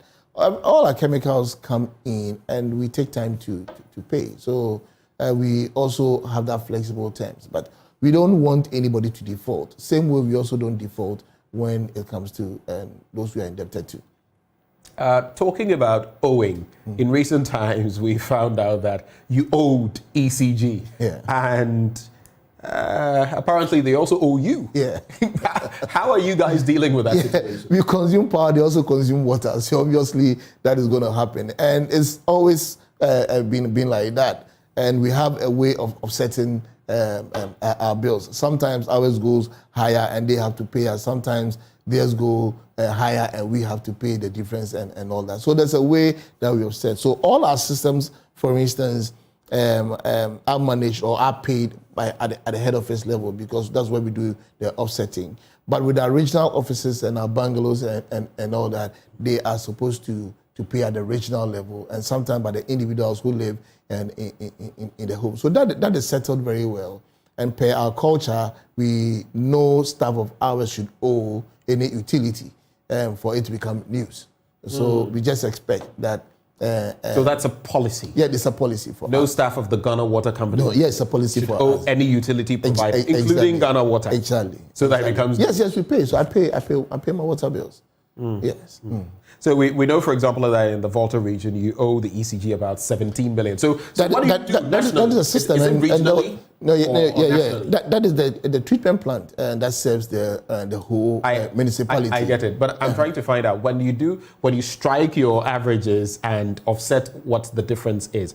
Do you do that on a national level? So assuming the water company owed ECG 50 million, but the ECG owed you 60 million. It means that you wouldn't pay to them, but they would rather pay you 10 million Ghana. Exactly. The difference. Exactly. Okay. Exactly. So is it on a national level or regional? Yeah, the national level. That's why I said that with our systems, okay, it is paid or it is managed. I didn't use the word pay. I said it is managed at the head office. Right. Okay, so that is where we do the offsetting, because then sometimes they owe us, sometimes we owe them. Okay, so that's how things work. Let's go to the central region. You've been raring to go on the central region. Yeah. What is the latest? So you started in other places. Tell us about what you've been able to mop up so far from the mobilization up to this point, and what the plan is for the central region. Yes, what I can say for now is that things are going very well. Anywhere we visited, people have made payment, and so we expect that it's going to continue as we move on. And like I said, when we're moving on our rounds, we are not going to stop with this exercise until we collect all 800 million cedis, all the Ghana Water Company Limited. So it may not end next week, it may not end a week after, a month after, but until the 800 million cedis is paid. And every month, at the end of every month, we still add on more, because we need to bill our customers and they need to pay.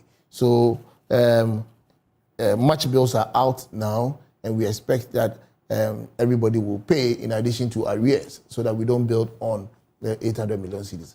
But I can assure you that everything is moving on very, very well. People are paying the way they should. And especially with the education that is going on, it's making things easier.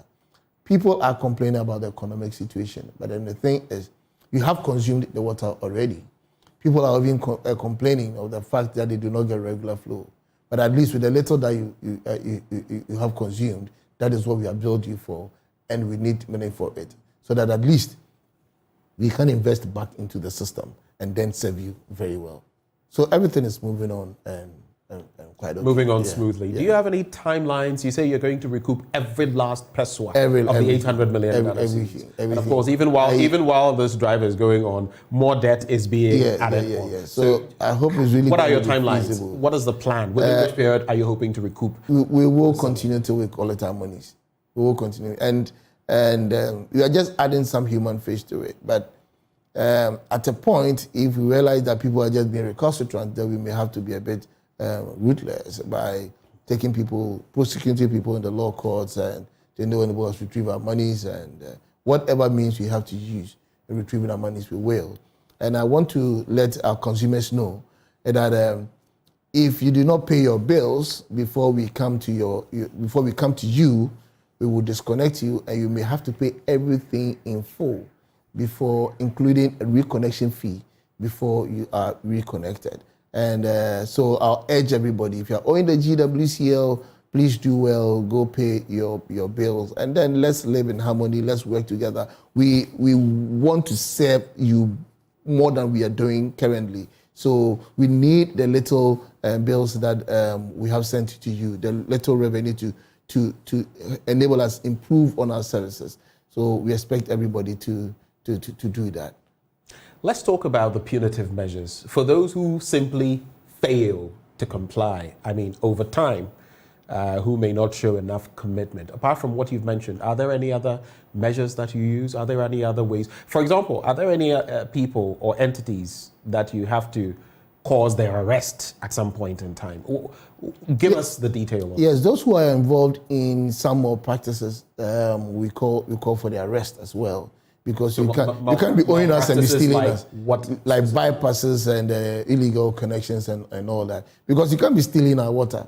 You're refusing to pay your bill and you are stealing the water in addition. I mean, that is double jeopardy. And we will ensure that the law takes its course. It's actually criminal. You know, stealing is an offense against the state. So if you steal water, it's a crime and you'll be treated as a criminal. So I want our customers to know that this is the situation. Don't involve yourself in any of these more practices. Be patriotic enough, pay the little that you have to pay to enable the utilities serve you better.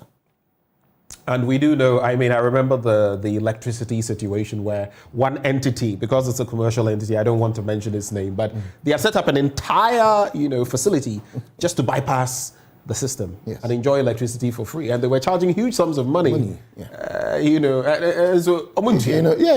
But you find out people like that. Have you ever done same when it comes to? Yeah. I mean, people are involved in very complicated illegal connections, and sometimes, if you are not an expert, you wouldn't be able to identify that this is an illegal connection.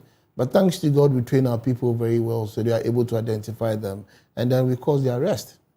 Just as with the ECG, though, as we talk about the situation, we oftentimes hear that sometimes your own people are in cahoots with some of these people who are bleeding you dry in terms of funds. What are you doing in that regard? Has it come to your attention? And what are you doing? Yes. It's an allegation. And, allegation? Per our training, okay, and per our policy, if you are found condoning and conniving with a customer to steal water or to deprive the company of the needed revenue. Or maybe to tweak the meter so that the reading is... Yes, you're fired immediately. It's outright dismissal. It's outright dismissal, yes. And you wouldn't want to lose your daily bread because of some peanuts. So we don't expect our staff to be involved in that. But occasionally... Does it end there, though? Outright dismissal? I mean, do you hand them over to the police or something? We've had occasion of doing that a few times, but I mean, outright dismissal is enough. I mean, if we prosecute the offender, that's the customer, and he mentions you as an accomplice, then you are going to go with him, and then the law will deal with you. I see. Yeah. So to cap off the conversation, considering how important water is to all of us. None of us can deal with not having water. I'd like to find out, before you give your concluding remarks, the whole bit about water availability, the processes of treatment and all of that, and how difficult it has been on the back of the different challenges with Galamsey and the rest. Would you say we are any better off? Are we slightly improving? Has it become worse? Has it become more difficult to treat our water? Where do we find ourselves, and what is your hope, especially tied to the Galamsey menace? It's a bit difficult answering this question. What happens is that during the rainy season, the river levels are high, so this the situation becomes or the system will not be good for Galamsey to operate effectively. Okay, those who do it off the rivers, okay, and discharge their water into the rivers, okay, are able to work, but those who work on the water bodies are unable to work because of the high levels of the river. And then during the dry season, when the levels go down, that is when it is rife for them. Yeah. Okay. And so there's that situation. There's also the situation where when we strike, let's say with the forces, okay, some of them leave the river bodies, and then we see some improvement. So the improvement is on and off. So it becomes a bit difficult to talk about this one. But the thing is, we need to stop it entirely, okay? Because we need good quality raw water to enable us treat the water very well with less chemical, so the production cost will be down for our people.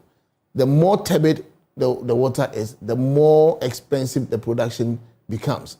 Then it impacts on the tariff. Okay, so if we all think that tariffs are going high and we need to reduce it, then let's all educate everybody found within that arena of illegal mining or alluvial mining, so that we will all put an end to it. We'll see improvement in the quality levels, and then we can have quality water at a cheaper cost. The other thing is, it is not only galamsey or alluvial mining that is affecting the water bodies. Now we see even aquaculture on the Volta Lake, and it is terrible now. Every nautical mile on the Volta Lake, you will see several fish farms, and it's affecting the quality of the water. And some of them diverts the water sources, right? Exactly. You know, we're seeing industrial effluent in the water now, because some industries assume that they find themselves in a place where there isn't any river body, but they forget that every drainage ends up in a river, okay, or the sea. So if you discharge your effluent without treating it into any drainage, it will end up and pollute the river. Now, farming activities is also another challenge. And so people are cutting off trees that are giving our water bodies some cover, so that the rate of evaporation will reduce. So you cut down the trees, and then now you expose the river body, and then rate of evaporation is high, and then you till the soil close to the river body. Anytime there are rains, it washes off the topsoil to silt the river body. Okay, so it is all affecting, as it's affecting the volumes of water in our rivers. It's affecting the quality of the water and all that. With aquaculture, the feed that they use for the fishes, okay, enriches the alluvial soil. So it also aids the rapid growth of aquatic weeds. Okay, so it changes, the aquatic weeds change the taste of the water, they change the color of the water, and all that. And so it affects us. For instance, we have 3 treatment plants on the Volta River. But the Volta River used to be the less polluted river body in our country. Now it's being polluted. Formerly, even in Gbon, we were not using much chemicals. But you see that you see the trend in the last 6 to 10 years, that there's a steady rise in the consumption of chemicals in the treatment plants on the Volta Lake. So it's also cause for alarm, because what we do is to balance off with the cost of production in these areas as against cost of production in areas where they are heavily polluted. But now, if these areas are also being polluted, then it means that cost of production will go very, very high, and in the future it will affect us negatively. So it's important that we look at pollution of our river bodies in total, so that we put an end to it. Other than that, every time tariffs will keep going, we'll keep complaining, and there's nothing we can do about it, because every input in water production is imported into the system. Right. So if we have to use more of our inputs just to get good quality water for our people, it means that we're spending more in the production of the water. So it's essential that we manage it very well. Now, you can look at also the rate at which the dollar is increasing as against the cedi. So if, for instance, everything, as I said, is imported, and we have to use more of them, it means that we have to be buying more dollars to import the same quantity of chemicals and logistics that that you use. So in all ways, it affects the cost of production. So it's very essential that we manage our water bodies very well. That we have control over as a country, okay, but we don't have control over the inputs, okay. So if we can control the pollution of our river bodies, so that we can use less chemicals, then cost of production could go down, and then we all should be happy when it so happens. Just to wrap up the conversation, this is a security matter, and I'll tie it into another security matter. But water is life. Yeah. Without it, I mean, can you imagine what would happen if we didn't have access to water and people got plaintive? And you can imagine the chaos that would ensue. Exactly. If people didn't have water to bath, water to drink, first of all. I mean,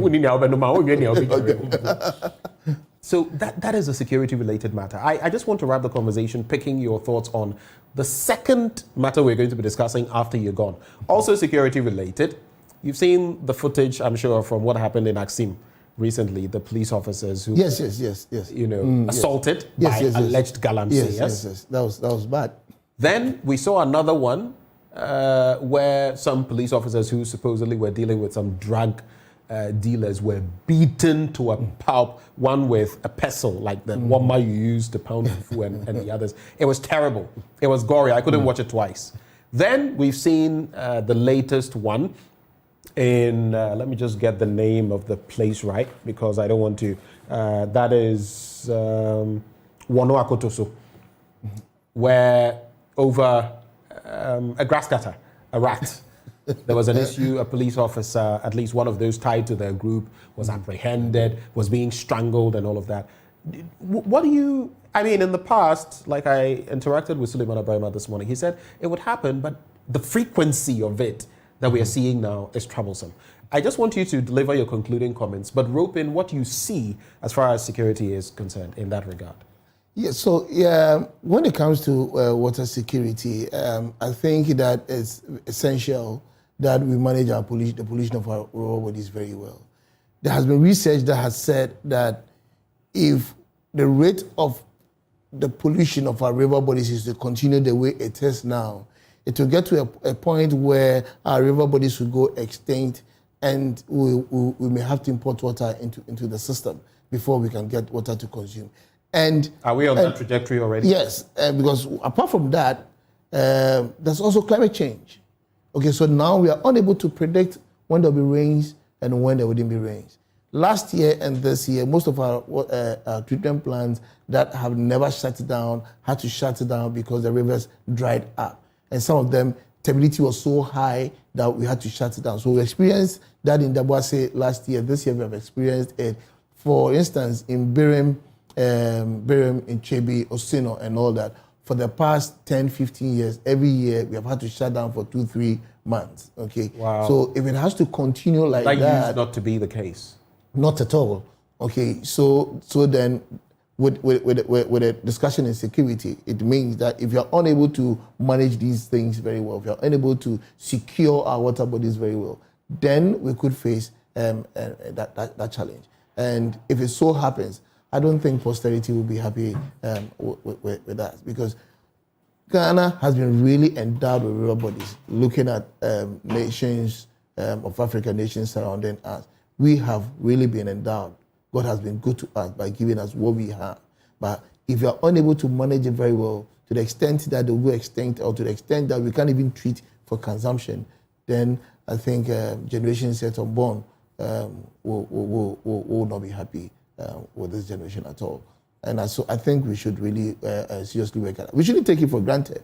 I mean, I'm sure people just assume that, no, these people are just talking. But if you experience it, then you realize that no. I mean, if you go to the Wasi and see a treatment plant that is supposed to treat over 11 million gallons of water a day and is unable to treat even 2 million gallons, okay, to the extent that we have to shut it down and there's no water at all. I mean, if you can imagine, for a whole month, we have service equipment and everything, it is there, and we are not producing. In fact, you ask yourself, what are the people going to consume? You know, and there's nothing we can do about it. You know, that area is also saline. You know, the coastline or the southern section of Ghana, we have the aquifers to be saline. So if you drill a borehole, there's the likelihood for you to get this thing, salty water, is very high. So then it's also another treatment process. Okay, and for boreholes, if it's not for your home, then it becomes something else. So we shouldn't take those things for granted. I mean, if we talk about those things, we mean it and we are serious. And we've shown the videos on TV and all that. As to whether the people are paying attention or not, we are unable to tell. Time will tell. We have to go. Time is not our friend. But something just hit me. I just want some clarity on it. Last year, there were some rains that flooded some of your facilities. And we're told that some of your equipment had likely been destroyed. It would cost millions of dollars. Can you give us a quick update on that? Yes, we've managed to put all of them back into operation. Did you have to get new equipment, or yes, you were able yes, to yes, refurbish? No, we refurbished some, and some we needed to buy new ones. For instance, in Secheheman, for instance, 3 pumps just went off. They all just broke down, and we had to import new ones. With other areas, we had to refurbish them because the parts were available, so we just had to refurbish them and all that. And then we also had to put in measures to ensure that there's no reoccurrence. But like I said, climate change is such that we are You're unable to predict. We are unable to predict. Okay, so when you don't expect rains, they just come and they come very heavy. And then what you don't expect to happen. About how much did it cost? Can you give us an approximate? It's very difficult for me to mention a figure now. Right. But I understand. But our pumps are customized and they're very expensive. I mean, when you see the sizes of pumps and the way they are, I mean, you can even just you can tell that they're very expensive. They cost millions of dollars. So if they just have to go down just because somebody is trying to extract some small resource from water, then you can imagine the enormity of the challenge that we are faced with. Mr. Marty, we're grateful that you've spent the time having breakfast with us, a breakfast of information sharing. I'm grateful. I'm grateful because we find ourselves in a very terrible situation. So for me to have the opportunity to speak to your audience, I'm happy about it. And I just want everybody to know that the situation in which we find ourselves now isn't a joke. And so the little that you have to pay, water is inexpensive, or water is inexpensive or not expensive. So please do with the little that you have to pay. I mean, people even get, let's say, 50 cedis, 100 cedis at the end of the month. You understand? But it is the little that we collect that we put together and we are able to change into dollars to import our chemicals. So don't assume that, okay, this month my bill is just 100 cedis. Let me just hold on till next month or 2 months after before I pay. No, please pay the little now. We need it. We need it. Okay, and this time there'll be no mercy at all. We won't come to your premises and be listening to stories. Right. So just do what you have to do, and then let's all live in harmony.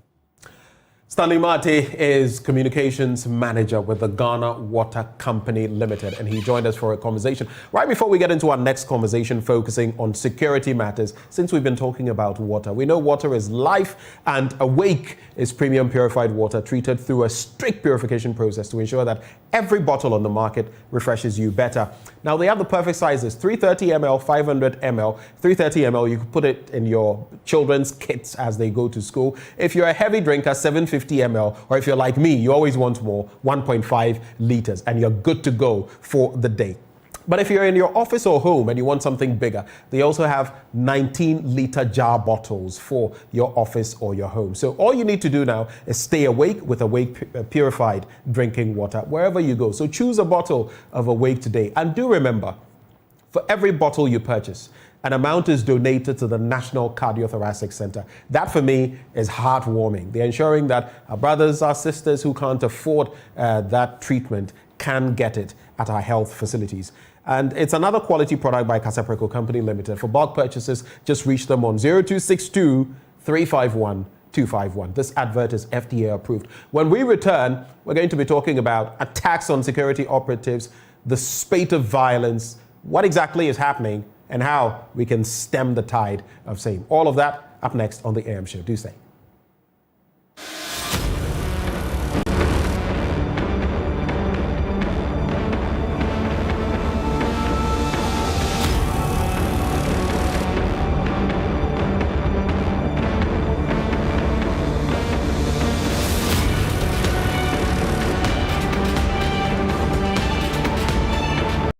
Score HD, the new exciting football channel, is now available only on HD Plus and brings you football from around the world. Watch Sadio Mane and Daniel Kufichre in the top weekly match of the Bundesliga 1 and DFB Cup, Primera Liga, Copa de la Liga Profesional, see Ronaldo in the Saudi Pro League, as well as daily sports news every other hour. Also, get updated on Messi and Mbappe on PSG TV and many more. Feely on HD Plus channel 151. Agronaede, HD Plus, the Feely experience.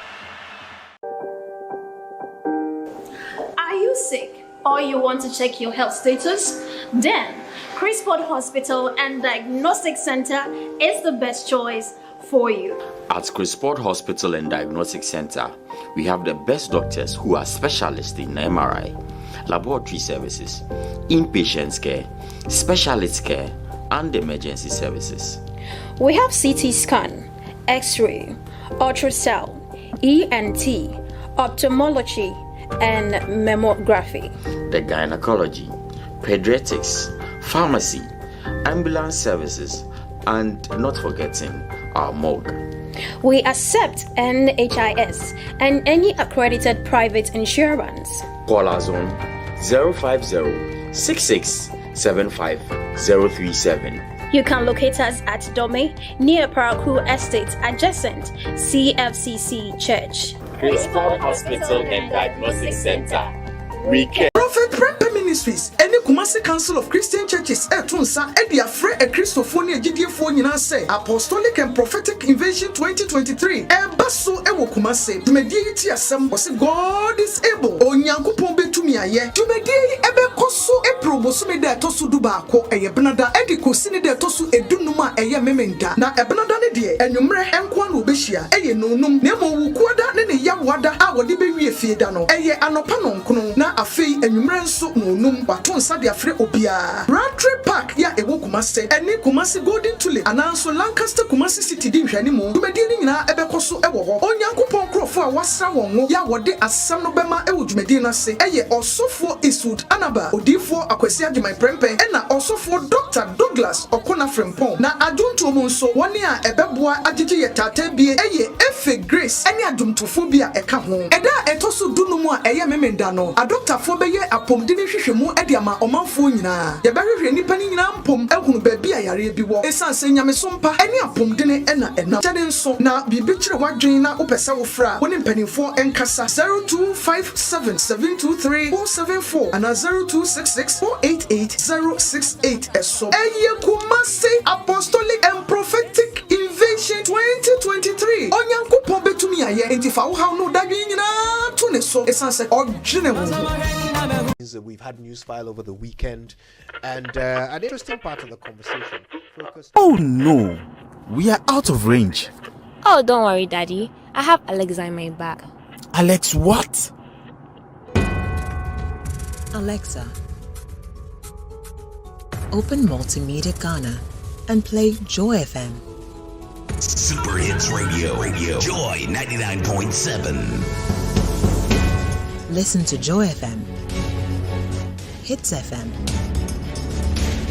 Love FM, live on your Amazon Echo.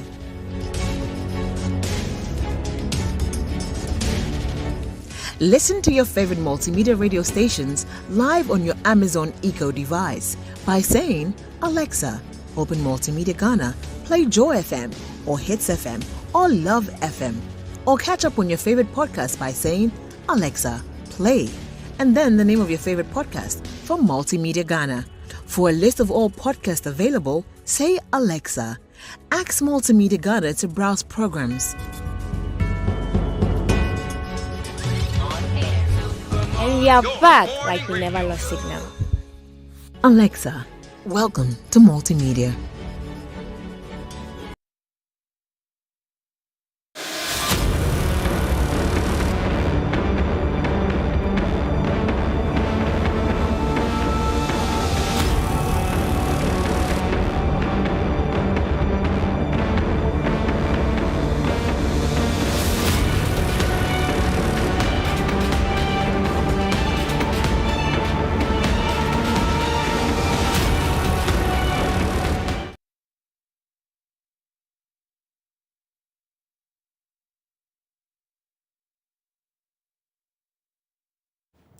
Welcome back on the AM show. Like you can see behind me, we're talking security now. And without that, there's nowhere, which way would our country be headed?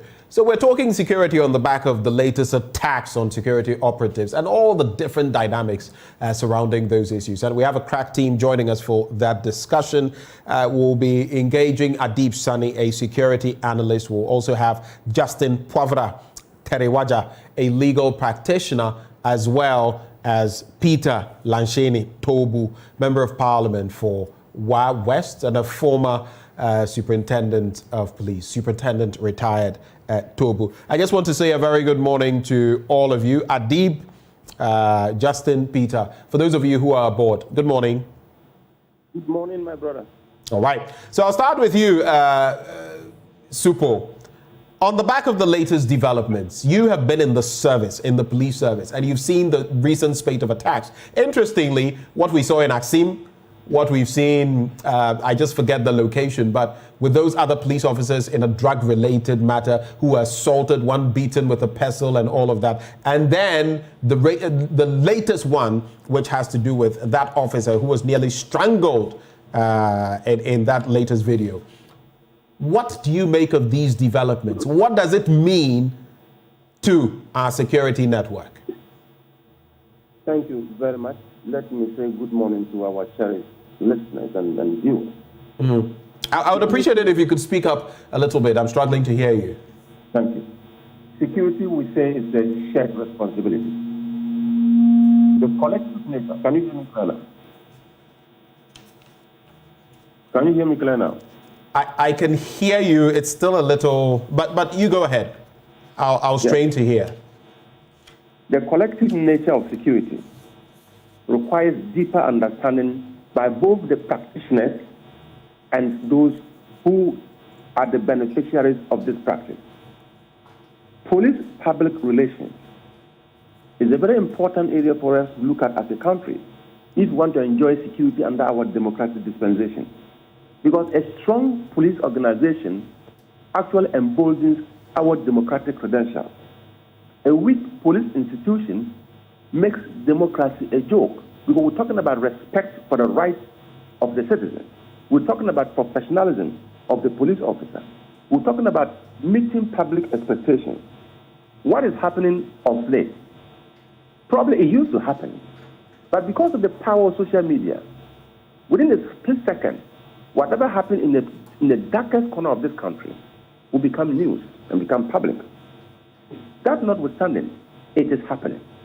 And because it is happening, we should ask ourselves, why are the people who are sworn to protect the citizens being attacked? I have taken an oath to serve you. I've taken an oath to provide you security. Why are you attacking me? The second question should be, you have taken an oath to serve them. Why are you exploiting them? Why are you providing substandard service? So both from the public side and from the police side, what are the shortcomings that are gradually probably creating this mistrust? And it is just this mistrust that comes about, and all of a sudden the public do not trust the police. And if the public do not trust the police, that public confidence will wane, and the police officer will be hanging in the area of attempting to be professional. What we've seen over the past days, the fact is, if you look at the National Security Strategy document, it is clearly stated in there that the greatest threat to our national security is youth unemployment. Many of these frustrated young people with all the degrees that we think they should have to make life a worth living are walking around our streets without hope. And the sense of hopelessness is just a recipe for anger. So when you find a police officer who tries to do his professional job against a young man who thinks that there's nothing in this country for him, he's so hopeless in his heart, the reaction will always be a negative one. And this banter between police and the public is a banter that is not sustainable if we love our democracy. It's a banter that we should all rise up to say it is wrong, wrong on the side of the police, wrong on the side of the citizens. We need responsible citizens. We need professional police institutions. So sometimes we point the finger at the police alone. Why will a policeman be kneeling down to plead that he should not be attacked, he should not be killed, when he's in uniform? It is training, and you need to be smart. The best principle is survival. You need to survive to be able to serve. When we talk about protection of life and property, your own life is first. You've got to protect your own life before you protect the lives of others. So when you find yourself in a very uncompromising situation, I think that I can be killed, I can be lynched, use your common sense. The bullet is not an answer to matters of insecurity. Peace do not come as a result of the use of bullets. Peace comes as a result of us join and understanding that you have a role to play, I have a role to play, and we have a constitution that is underscoring every activity in this country. When we respect our constitution and we allow roles by various institutions to be clearly defined and played out well, the civilian will know that I have rights enshrined in the constitution. And if the police officer offends me, there are procedures that I can follow to ensure that this police officer is punished. Are we fast enough to show to the public that when a police officer is wrong and investigations are conducted, the results are made public for us to know the outcome? Are we building confidence in the public? And you are the police officer as well. You've gone into an environment where you think that, no, I have to do my work. Unprofessionalism comes out when you begin not to follow the rules. And there you attract the anger of the public. May I say, let this suffice for my first comments. Now, taking a cue from what you've said, you've spoken about police officers kneeling, begging for their very lives. But in the spate of just a week and a half or two, we've seen it happen twice. What does that tell you? It tells us that we have a problem as a country.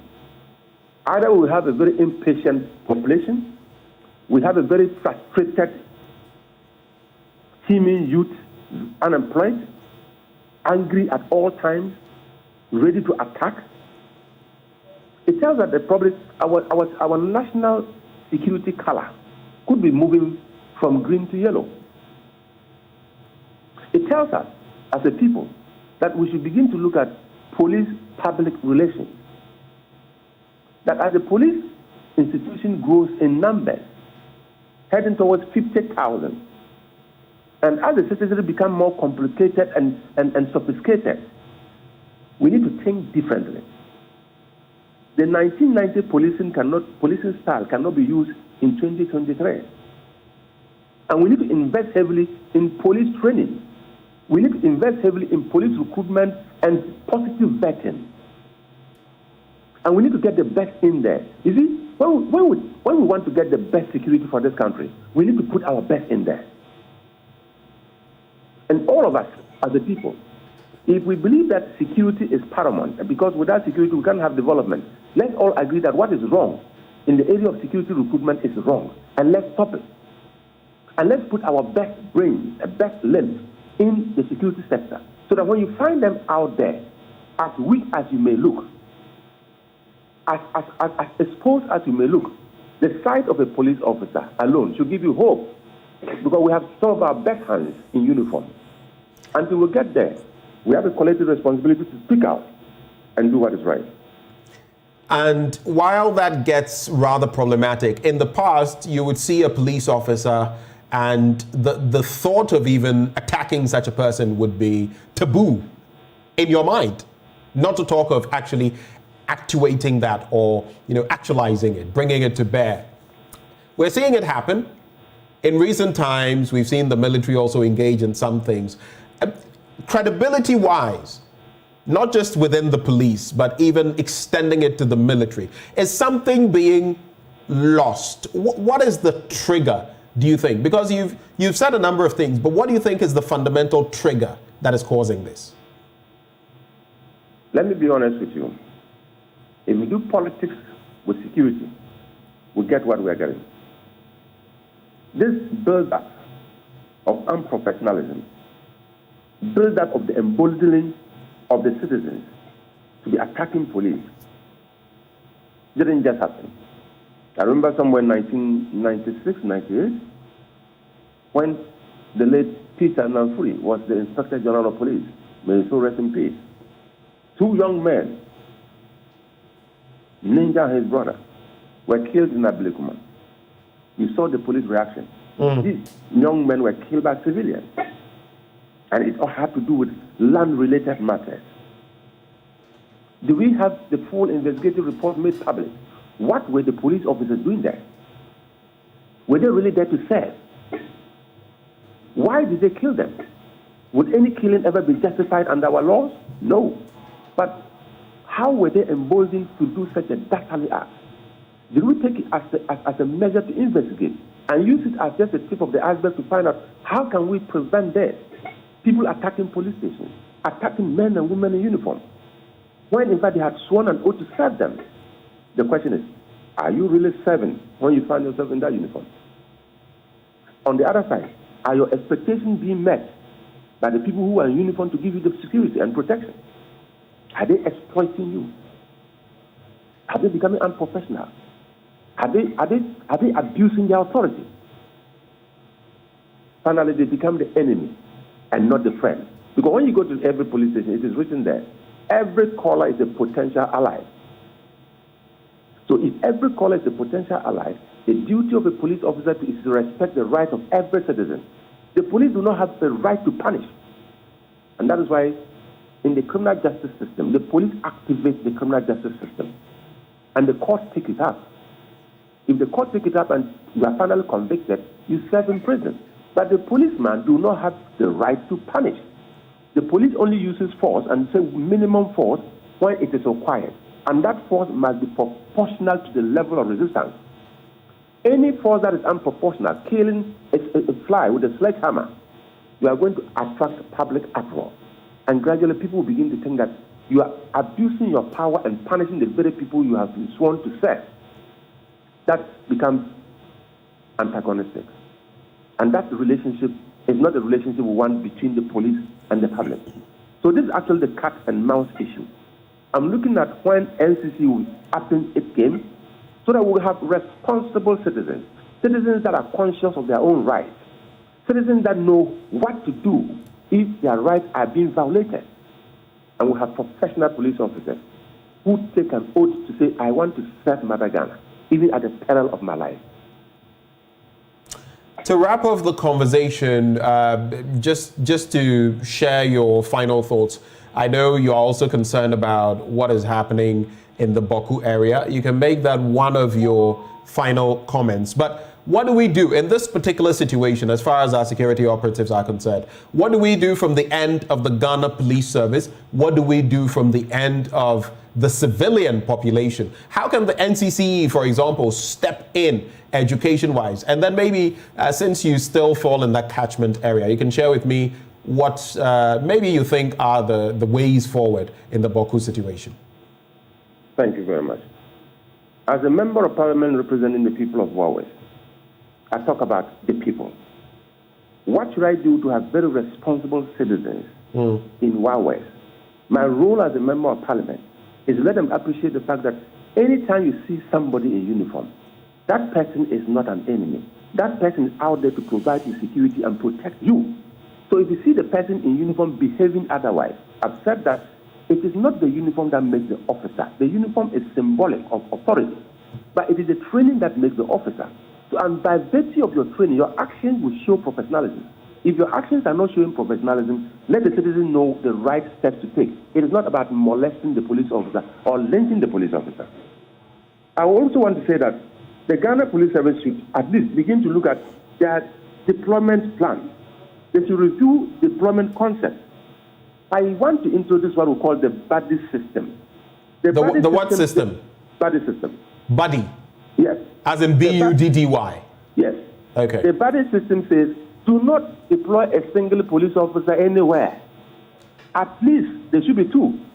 And those two people deployed to a particular duty point should have a link to a rapid deployment unit. That in case of any attack and their lives are in danger and they are overwhelmed with numbers and they cannot survive, within 10 minutes, the rapid response unit should appear on the scene. And if the rapid response unit fails and it becomes chaotic, you stretch your hand to invite the Ghana Armed Forces.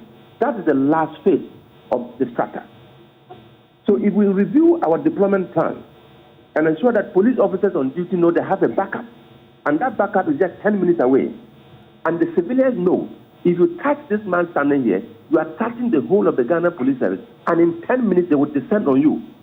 Some level of sanity will be returning to our security institutions. We should also look at establishing the Independent Police Complaints Commission. Should the police continue to investigate themselves? They are doing very well, but do we believe in the report? There is a lot of mistrust. There is a lot of suspicion. But if it's an independent body that investigates matters of this nature, I'm sure that all of us will come to appreciate the fact that the report can actually build models for training. The final one I would say is that let's strengthen the police standards, the Police Standards Bureau. The Professional Standards Bureau of the Police Service is an internal mechanism that will ensure that discipline is maintained. Let's strengthen the Professional Standards Bureau. As for recruitment, as I've always said, let's go back to the basics. You cannot get people uniform to wear when they have not gone through positive vetting. It will come back to bite us. There are many people in the uniform and they are not supposed to be in uniform, but they are looking for a job to earn a salary at the end of the month. The passion to wear the uniform is not there. They want salary, and in fact, they want money. If you are looking for money and you find yourself wearing any of the uniforms, you are out there for danger. And you are actually a danger to the security system that you serve.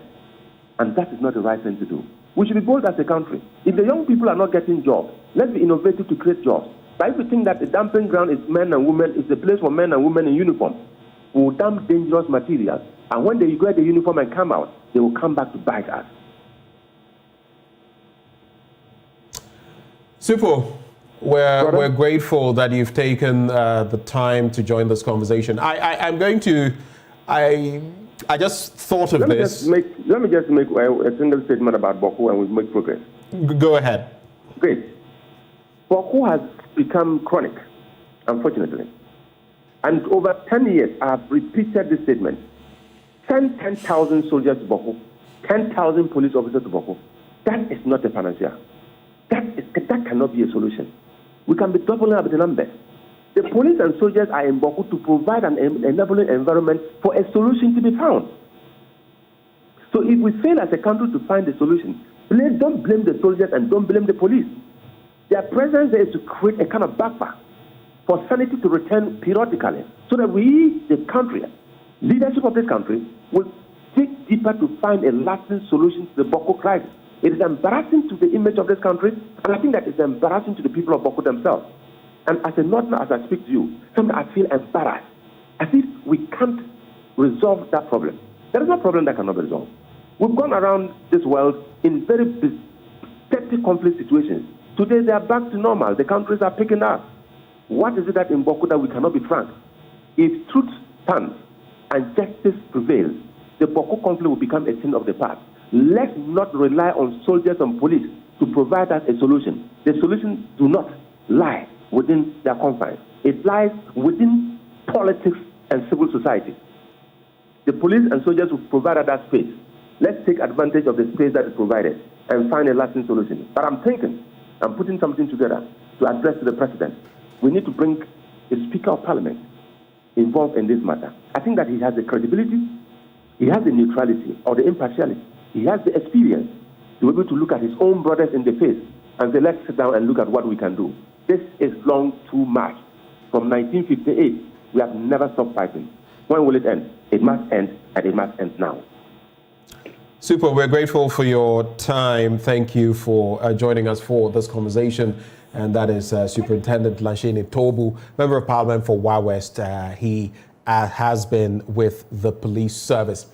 Let's bring in Adib Sani now, a security analyst. And because we had to let go of Lanshene Tobu, I couldn't run this by him. He had to go. But I saw a comment on our Facebook live stream.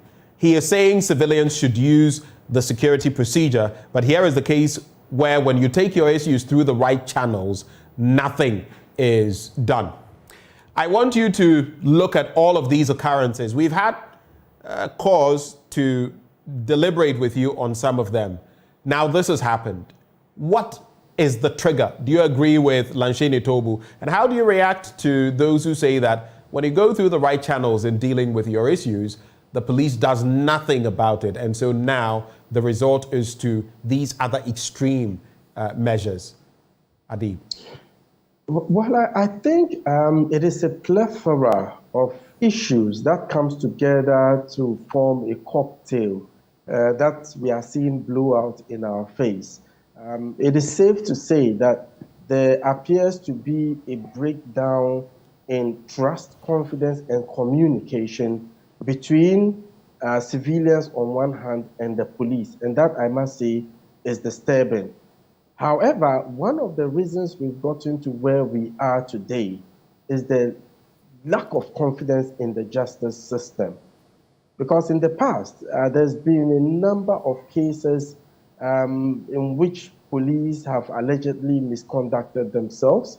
They've behaved unprofessionally. And by the way, that is no justification for any act of aggression against a police officer. I'm not seeking to rationalize any such behavior, but it's just to put our discussion in context. And when they go through the so-called right process of procedure, nothing comes out of it. And I can give you a number of cases. One of it involved a gentleman who was coming from a nature's call in Kumasi, to be specific, Kofum, some years ago. I understand there were some skirmishes. However, he had nothing to do with what was going on.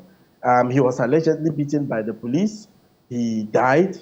And according to the autopsy report, he died of a heart attack, and that was the end of the case. Now we can talk about the multimedia journalist, Latif, who was allegedly assaulted. To date, we are yet to find closure to the issue. And it's quite obvious that nobody is ready for a settlement. They wanted to go through the process. So be it. There was also a case involving some Ghanaian Times reporters, which included a pregnant woman. A pregnant woman, I remember. I remember. Good. They were allegedly assaulted. And not too long ago, somewhere, I think in the western or central region, a journalist went to take pictures of some accidented cars parked at the police station. And he was also allegedly attacked. Then there was this other one in which a journalistic instinct kicked in, and he took picture of a man in cuffs eating at a chop bar. And he was also assaulted. So you see, all of these without repercussions, without accountability, is what is making a lot of Ghanaians feel that, hey, we cannot trust the police to investigate the police. And I couldn't have agreed with Lancheni more. We need an independent police complaints commission if really we are committed to restoring that trust and confidence the people have in the police. Because quite obviously, what is happening now is as a result of the breakdown of that trust and confidence. And in what we call the 9 pillar principles of modern day policing, Supo has touched a bit of it, which was propounded by Sir Robert Peel, the founder of Metropolitan Policing, and who is best known as the father of modern day policing. He propounded some 9 theories about how policing should be done. And the central theme for those 9 theories is based on the fact that without the civilians, the police cannot fulfill their mandate. And the civilians should see the police as having been authorized by them to do a job on their behalf. And it also categorically states that the more force you use in certain situations, the less you're likely to have the people cooperate with you. So as much as the police can, they should use less force, which, by the way, should be proportional to the threats and not overly exaggerated, and you would have the people cooperate with you. But today, is that what we see? And I must say that that is really disturbing, because if care is not taken, very soon we might be talking about a life lost as a result of this breakdown. So this is time for us to work to improve the status quo. If not, we might be heading towards a very dangerous path. Just hold for me. Let me bring in Justin Teriwaja. He's a legal practitioner. He joins us via the phone lines. Mr. Teriwaja, so what do you make of these latest happenings from the legal angle and from the security standpoint? Are we losing the plot? From the legal angle, in fact, the two of them have taken the wind out of my sails. Hadith Sani just mentioned the issue of lack of confidence in the criminal justice delivery system, and also lack of confidence in holding police accountable, and that's what he both of them talked about, the issue of the independent police complaints So literally, they have stressed those important points, but open our eyes, per the law. These actions of civilians, we know that when these people who are service operatives wear their clothes, it appears, if I hear correctly. Do we have Justin? It appears we've lost Mr. Teriwaja there. I wanted to find out from the legal end of things what power these people are clothed with and how civilians, per the law, should interact with them, and whether, these actions taken in the right context, what measures, how they can be dealt with. But let me come back to Adib Sani. So we've got to this point where it appears we're losing our respect for the black or the navy blue of our police officers, and even in some instances, the camouflage of our military officials. I remember, I've forgotten whether it's Suleiman Abrahima this morning or Lanshini Tobu, who spoke about the fact that the political element, I think it was Suleiman Abrahima, the political elements in there are becoming problematic to deal with because there's a lot of infiltration from the parties in power. How do we deal with that situation? We keep talking about it. Is there any end in sight? Yeah, I think Honorable Lashini touched on that too. You see, we need to unmarry, so to speak, politics from mainstream security, because the moment you bring it together, you dilute, you compromise security in the first place. And I think this draws us back to the issue of recruitment. Unfortunately, it is alleged that some people are able to get through just by virtue of their membership of a political party. And this, I must say, cuts across the political divide. The protocol list is destroying the police service. The protocol list is destroying the police service, and it is compromising them. And until we address that, and this is even on the back of what happened some few years ago, in which some persons were recruited, they were made to go through the process only for us to get to know, just as they were about to finish the training, that the certificates they provided were not authentic. So, Benjamin, if you are not able to do something as basic as confirming the authenticity of certificates provided by potential recruits, how much more can you do? Do we do backgrounds, their criminal history? Do we take the trouble to go back to their alma mater and ascertain what they are? But to be fair on that angle, you know that many of our tertiary institutions, for example, they would take you on your word, accept you based on what evidence you've presented. But like the University of Ghana, my alma mater, over the coming months or over the months when you've been enrolled, they'll still be checking. And when they find out that your documentation is incorrect, then they suspend your admission and the right processes follow. You get it? Isn't it saying that is happening in the police? Is that wrong? No, what I'm saying is before the recruitment happens, all of these should be done. For crying out loud, this is a security service. Okay, if care is not taken, you recruit the wrong persons who might end up giving critical information to the criminals. All right, so there is no room for mediocrity. All of these should be satisfactory, including the backgrounds. What he used to be in the past. Was he a petty criminal? Was he a pickpocket? All of these. But these days, with just a protocol, notes, people are able to get through. And that, I must say, is worrying. And this is what is adding to, because you are growing up in a community with certain individuals, you know each other's attitudes, you know the kind of person A is. The next minute, A is a police officer. What would your perceptions be about the police? Okay, so I think for us to be able to address this, we have to be holistic, we have to be multidimensional, and we need to look at it from the short to medium to long term to be able to deal with it. The training regime also comes to play, Akako. What training do we give them? Is it all about the guns? Can the police fulfill their mandate effectively without holding a rifle? What democratic police principles do we instill in these officers? I think this is important because if you have a police institution without accountability, you're bound to have resistance invariably from the civilian population. So these are very important issues we really need to take into consideration. The issue of sensitivity training as well, when the way you are even stopped in traffic. My friend, stop, on top of his voice. When you go to other jurisdictions, if you are stopped, excuse me, sir, excuse me, ma'am, vehicle registration and license. And he runs it through the system. If you have no issue, have a nice day.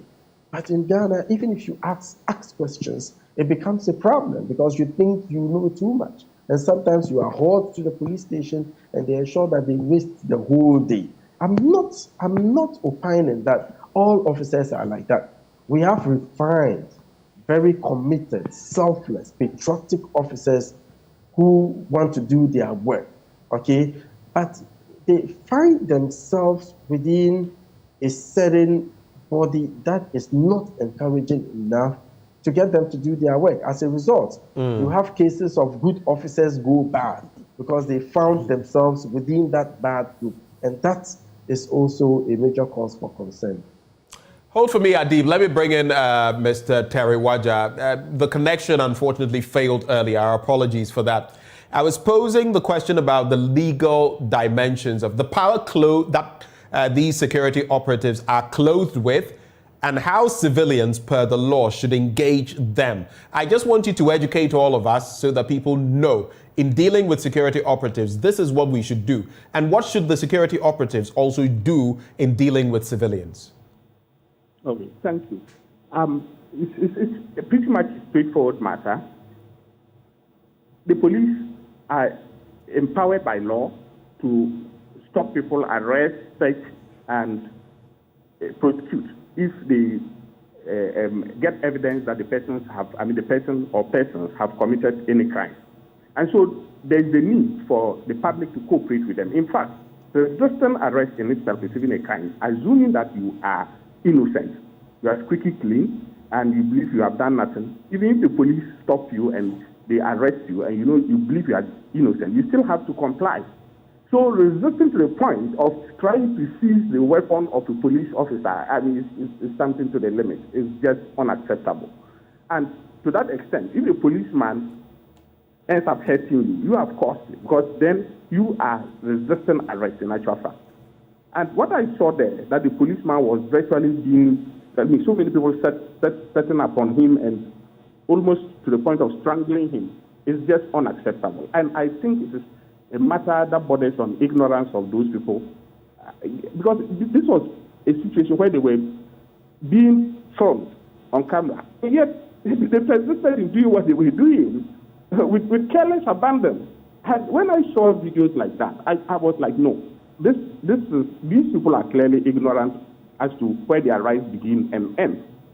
And the other video I saw was about police assistants being lashed with sticks and beaten in all directions to solve. And, this is not a policeman strictly speaking. Now, you widen the lens, and you see that they even extend it to the military officers. We have Major Mahama, who is dead now, may his soul rest in peace. We have the incident at Ashaiman. And you see that it's a trend in the country for now, that people take the law into their own hands. The other speakers have talked about the confidence in the police, but I think it goes beyond confidence in the police. Because if you look at it, it's not limited to police-civilian interaction. It goes beyond that. And there are even instances of lynching of ordinary people on the streets. So I think it is a cancer in our society that needs to be looked at. Education, yes, and in all of this, we don't even hear the institution of state per the Constitution that is in charge of educating the masses on issues like that. That is NCCE. Where is NCCE in this? Because they are supposed to be educating the masses on some of these things. We don't see them. I understand they are not well resourced, but what at all are they doing in issues like that. Because education of the public is important in some of these, so they know where their rights begin and where their rights end, and how to interact with the police and other security services in this. So even the military, sometimes when people speak, they are like, okay, have confidence in the military, but not the police. But the military are not left out, as we are seeing now. So it goes beyond the police, and I think we should widen our lenses and look at the real problem. For me, I think one, ignorance and illiteracy are some of the factors, and then secondly, confidence in the justice delivery system. Be it reporting police and other security services for administrative disciplinary trial or investigation leading to trial and accountability. How well is that being done? There's a question mark there. And that is where there's talk of the Independent Police Complaints Commission. But I think even if we go further, it should go beyond that to police governance. Police governance in the sense of who are the commanders at the various level, at the station level, where you have a station, an inspector who is in charge of the station officer at the police station. You move to the district level, you have the district commander, the divisional, the regional, and up to IGP. Now, if you look at it from that angle, you see that it is so much interfered with by people who wield power in various ways. So sometimes the police, yes, we can blame them, but they may arrest someone, investigations are going on, and then calls by powerful people are made to thwart investigations or to influence investigations negatively. And policemen who do not play along sometimes are punished. I mean, these are facts. They may be punished by negative transfers in various ways. Some are even taken off cases. I'm a former policeman, and I hear stories. You know, so some of these things try to undermine confidence in the police. So to what extent are we ready to educate the public and let them understand their rights when they deal with the security services, and even when they deal with ordinary citizens? And then when cases are taken up by the police, how professionally are these cases investigated and handled to the point of prosecution, even in court, and accountability for breaches of the law? You know, and that is where I think we have a big problem in this country, until we really look ourselves in the mirror and look at the issue of rule of law. Where are we found wanting? And where are the weak links in our justice delivery system that we need to plug? We are going nowhere. Until we do that, we are not going anywhere. Until we do that, we're going nowhere. I'll come to you for your final comments about those loopholes and what can be done about them, and how we can get somewhere from where we are now, which, according to you, is a place where we're not going anywhere. But I'll come back to you, Adib. So we've enumerated part of the problems, not all of them, but a lot of them. What then is the way forward to stem the tide of this? Because we saw Axim. We saw the other one where these police assistants were being beaten mercilessly. Now we've seen another incident where a police officer is being strangled. We shouldn't wait for it to happen again. What do we do? How do we forestall similar happenings? Moving on. Well, first of all, I think we need to build institutional capacity to advance the rule of law. A lot of this is as a result of impunity. There's too much impunity in the system. I mean, people do as they wish and are left off the hook.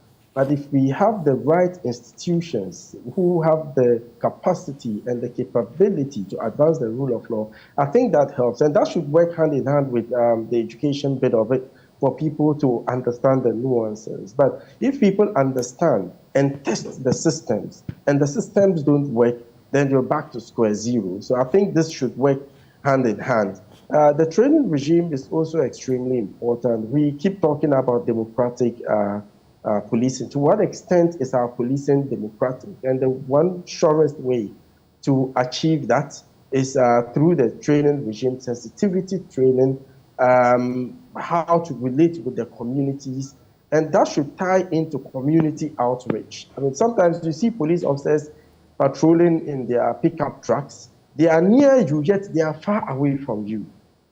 So we need to bring policing to the doorsteps of the people. They have to walk on foot, knock on doors, on businesses, ask people if they are okay, what their menacing security challenges are, and what the police can do to improve their services. Let's have that communication channel in which people can easily reach out to the police to discuss everyday issues, including how the people themselves can help the police. And this also ties us down to another issue of neighborhood watch. To improve community security, there are some neighborhoods, such as Tesano, Kwashiman, La Paz, Fadama, who have brought themselves together and formed a very robust neighborhood watch. I met them, just that they lack the resources, and they've been working closely with the police. And they would be the conduit between the civilians and the police, and that would definitely foster that unity, that trust and confidence between the two separate entities going forward. But generally, we need to improve accountability, and I still insist the need for the establishment of the Independent Police Complaints Commission if really we are committed to dealing with this situation once and for all. Adib Sani, thank you so much for having joined the conversation. We're grateful, sir. He is a security analyst. I'll take your final words, sir. Justin. Okay. Yeah, my final words are these. How can we insulate the police from untoward interference in the performance of their work to ensure that rule of law will prevail? That is the big question for us. Because it is because people believe that, or people have the perception that if they are patient and will go through the motions with the system, they may not get what they want. And that is why they will lynch other people on the streets. They will lynch even to the point of lynching Major Mahama, and not only the police. So then the issue is, education is one, but apart from education, the education must be reinforced by a system that people can have confidence in. And what we have now is a system where there is so much influence peddling, to the point of the influence peddling influencing who even gets to become a policeman. And so square pegs are put in round holes, all the way up to even police commanders. So to what extent can we as a society prevent this from continuing? If we can nip this in the bud, we should not be having this discussion. We should rather be talking about police using their powers beyond what is permitted by law, like we see in advanced democracies, that people cry foul when the police exceed their limits. We should not have a situation where ordinary people turn on the police and then the police are now being victimized by ordinary people. It's like a rat chasing a cat. I mean, this shouldn't happen. So we should be able to elevate our police to a certain pedestal where it commands respect, and the respect is reinforced by the structure in which the police operates, and then backed by education. And I think this is where our NCCE should be resourced and made to take the front seat, because I don't see them at all. We only hear once in a while somebody is appointed to NCCE, and that's all. And that's news flash. That's all. You don't hear anything about their activities until another time there's an appointment made there. You know, so we really have to look at ourselves in the mirror, right, find out where our problems are, and then solve them as a people. Else, all of this will just be a talk shop, and we keep talking every now and then. I remember when Honorable Peter Tobu was talking about, he went all the way back to the 1990s. So these are the current problems. They keep coming. People attack the police. We talk, we go to sleep, and then it comes again. It cycles out, and it doesn't help. Justin, thank you so much for having joined the conversation, and we're grateful for your time, sir. That is Justin Poivra Terewaja. He's a legal practitioner. So we've had on this conversation, we've had Superintendent Peter Lansheni Tobu, retired, of course, Member of Parliament for Wawes. We also had Adib Sani, a security analyst, and Justin Poivra Terewaja, a legal practitioner. Hopefully you've enjoyed this conversation, but it's an eye-opener for all of us, and I hope we'll all take stock of what we have to do, whether you're in uniform as a police officer or other official of state, or you're a civilian. We all have to play our role to safeguard the security we enjoy in Ghana. Well, coming up next, today being a Monday, as promised, We're hitting the streets. We're hitting the office of Cecil Gabra. It's all about Drive Safe up next on the AM show. And after that, when we return into the studio, we'll be getting interactive with you.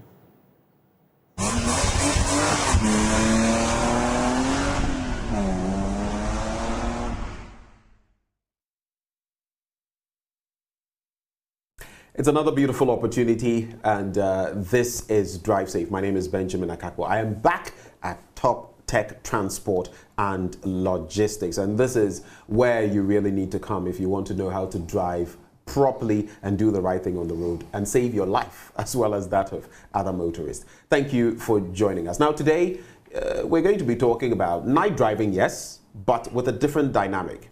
It is raining. Extreme weather conditions while you're driving at night. Driving at night already is problematic. Throw in other conditions and it becomes chaotic if you are not careful. How do you manage the situation? Before I get to Mr. Gabra though, let's take a quick look at this signal. So you think you know, but do you know?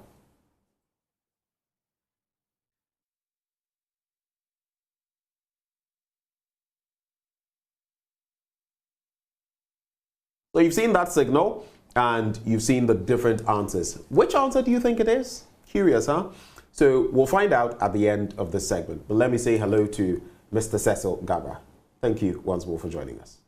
Many thanks. Many thanks. Great. Now, night driving is the conversation we just had. And we're now throwing in, let's say, a spanner in the wheel. You're driving at night, you're already struggling like those of us with 4 eyes. And there are extreme weather conditions. Let's say it is raining heavily. What changes? What should you do? How should you react as you drive? Thank you so much. But then, first of all, do you have very good wipers? That is what you have to ask yourself. Wipers in Africa can only be used for a period of 3 months because of the scorching sun. Rubber is not permanent. Rubber doesn't last. And therefore, you cannot use rubber in this hot scorching sun for more than 3 months. So first of all, you need to get a good wiper, and that is why you should always have a set of wiper blades in your vehicle. Now, as soon as you start putting on your... So basically, just as you have spare tires, you should have spare wiper blades. Yes. Now, when you put on your wiper blades and you hear that squeaking sound, it means it's come to the end of its lifespan. That gives you that warning that very soon it's going to go away from, the system that holds the blade. Right. Yes. So that's number one. You need to change your wiper blades. That when you switch on your wiper, you will not hear any sound from your windscreen. So just to get it clear, once you start hearing that sound, it means you need to replace time for replacement. Right. Right. So that's the warning. Right. So when you set off, you should have what we call the wiper fluid. I think I mentioned it the other time. The wiper fluid must be fully topped up. Okay. And that thing is not soap. Don't use Omo or any hard soap. So I go to my filling station and there's a specific watery liquid soap kind of thing. Precisely. I actually buy it. It's specific for and that's what I use. Yes. Blue colored liquid. Yes, that is it. That is the wiper fluid. A lot of people don't know, and that is why they try to mix up their own chemicals, because some of it also will destroy the rubber. Okay, especially if it's gotten any petroleum products in them. Right. Your wiper blades will go even before the 3 months. So change your wiper blades. Let it be new always. Now, as you set off and then you see that it's raining, you need to ask yourself so many questions. Okay, if you have your phone, you stop, you look at the weather conditions, what your phone says, what Uncle Google will tell you is fairly the truth. Right. If you are traveling and then it's raining heavily, what you need to do is look for somewhere to stop your vehicle, park your vehicle, not under a tree anyway. A plain place is okay. You don't drive in heavy rain. If it's drizzling... How heavy is heavy? Well, heavy means that your wiper, number 2, that's how I call it, that's the fast, okay, and it's cleaning so fast, but still you can't see. You can't see. Yeah, that's so it's at the highest point and you're still struggling. Precisely. And then also, there is a switch in the car that people don't know. Now that switch produces a lot of heat for the windscreen. Okay. Now you need to put that. It's called a defroster. You put it on because obviously you will be using your air conditioner, or you will be using. You'll be driving whilst your glasses are up. So is it you that need button that I think it shows, when you want to heat up? Is that the button you're It's a referring to? defroster. Right. And then you have it both at the front and then the back glasses. vehicle, right. Okay, so you need to put it on. So that will give you that clearance. So whilst you're driving and then you notice that, hey, I cannot drive again, you look for somewhere and park. Don't force yourself to drive in that rainy condition. Now, before it gets to that point, road crashes occur when it's even drizzling, daytime. Okay, because this is a situation where, especially we are driving on a bitumen road. Okay, when it drizzles on it, the whole road becomes very oily. Your brakes wouldn't be able to work well. You have a situation where you go on your brakes and then you find your vehicle moving towards a direction. Even with all the systems that you have, may not be able to work well. Your car might even skid. It will skid off, right? So night driving, when you are driving in that situation, is very, very difficult, and then very tiring, and therefore you must not attempt. Park your vehicle, let the rains calm down, and when you set off, look for floods. In this situation, look out for the vehicle coming in front of you. Okay. If there are no vehicles, put on your most powerful lights, which is the high lights, and drive slowly, because you may be entering a flood which you may not know, especially when you are traveling and you don't know the condition of that road. Because you can't see too far ahead because of the weather conditions. Yes, drive gently, don't be in a hurry, and this time, roll your glasses also down so you get the ambience of if there's any water passing. It's really important. Wow. Yes. Wow. Yes. Very interesting. Because water moving at a speed will make that noise even before you get there. Right. And it kills a lot of people because those driving the 4x4s are so funny. Not every 4x4 is a 4x4. I always say it. We have vehicles like RAV4, Toyota RAV4, that looks like a 4x4, but it is not a 4x4. However, if you are using the most powerful 4x4, you cannot drive in such situation, okay? And then I think at another time we'll talk about how to drive a 4x4 using all your auxiliary gears. Okay. Right before we wrap on driving at night under extreme weather conditions, I also want to know, when it's raining, you're driving at night, what should you know when it comes to the application of brakes? Very briefly on that. Well, thank you so much. You have to look out for the vehicle in front of you. When it moves to the left, move towards the left. If it touches his brake, touch your brake.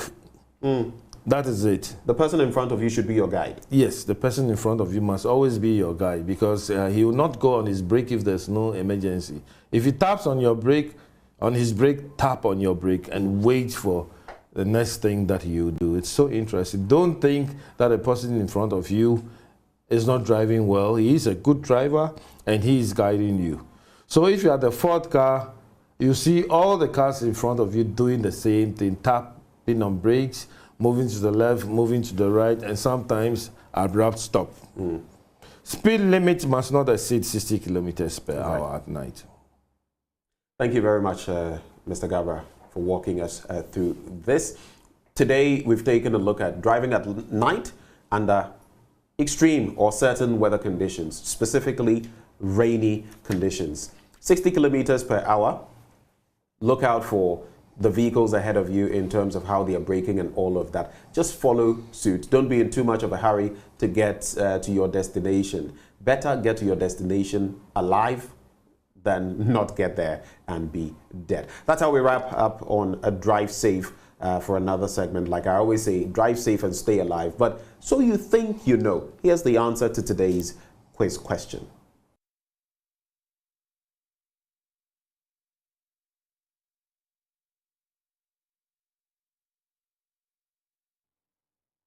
And that's a wrap. My name is Benjamin Akakpo. Thank you for watching.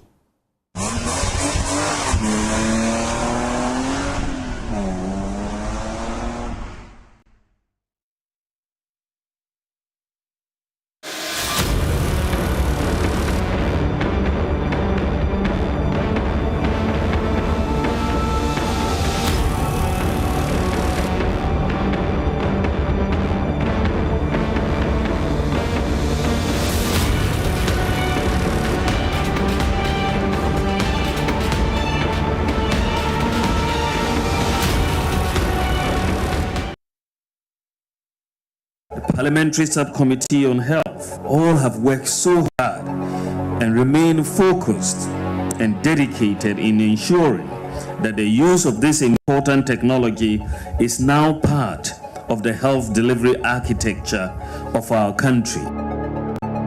We are supposed to vaccinate children every month. We have to move to the nearest community, that's Odankotoms for vaccine. Come and use them. After that, you have to send it back.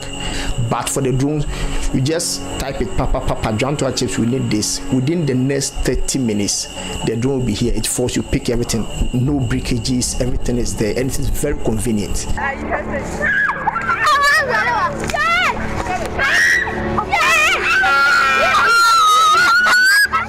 Anybody who brought it, the person who thought of it, has done very good thing to us. Yes.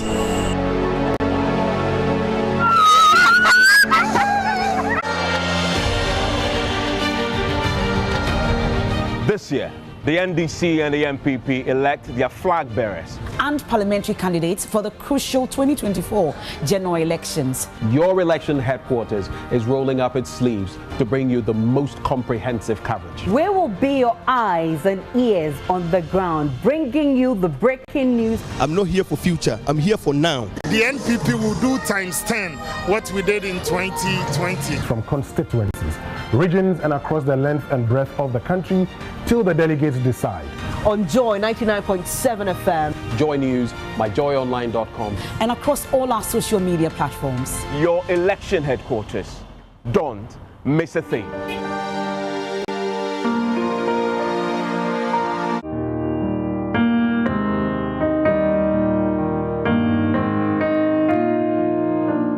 Crisis season is that time of the year that we've all been looking forward to. We have fasted, we've been through Lent, we have prayed. May all that which we have prayed for be answered by the good Lord. As we journey through the length and breadth of the country in celebration of Easter, I urge us all to drive very safely. The roads are rough around this time. Our family wants us alive, our community wants us alive, Ghana wants us alive. May we take this drive safely message very, very, very seriously. May this Easter be super special to all of us. I wish us all abundant grace and mercy. May the death and resurrection of Christ bring us closer to Him and let us yearn to know Him more. Happy, happy, happy Easter. In Christ alone, who took on flesh.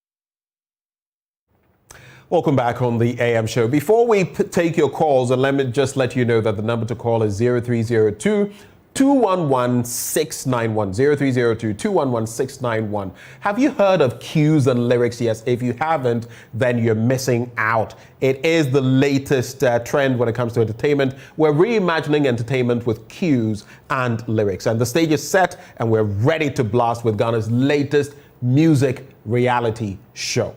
Now, Cues and Lyrics is a music competition show that aims to provide the ultimate entertainment to Joy Prime's cherished viewers while offering the biggest platform in terms of unearthing musical talent for those talents to come and show their potential.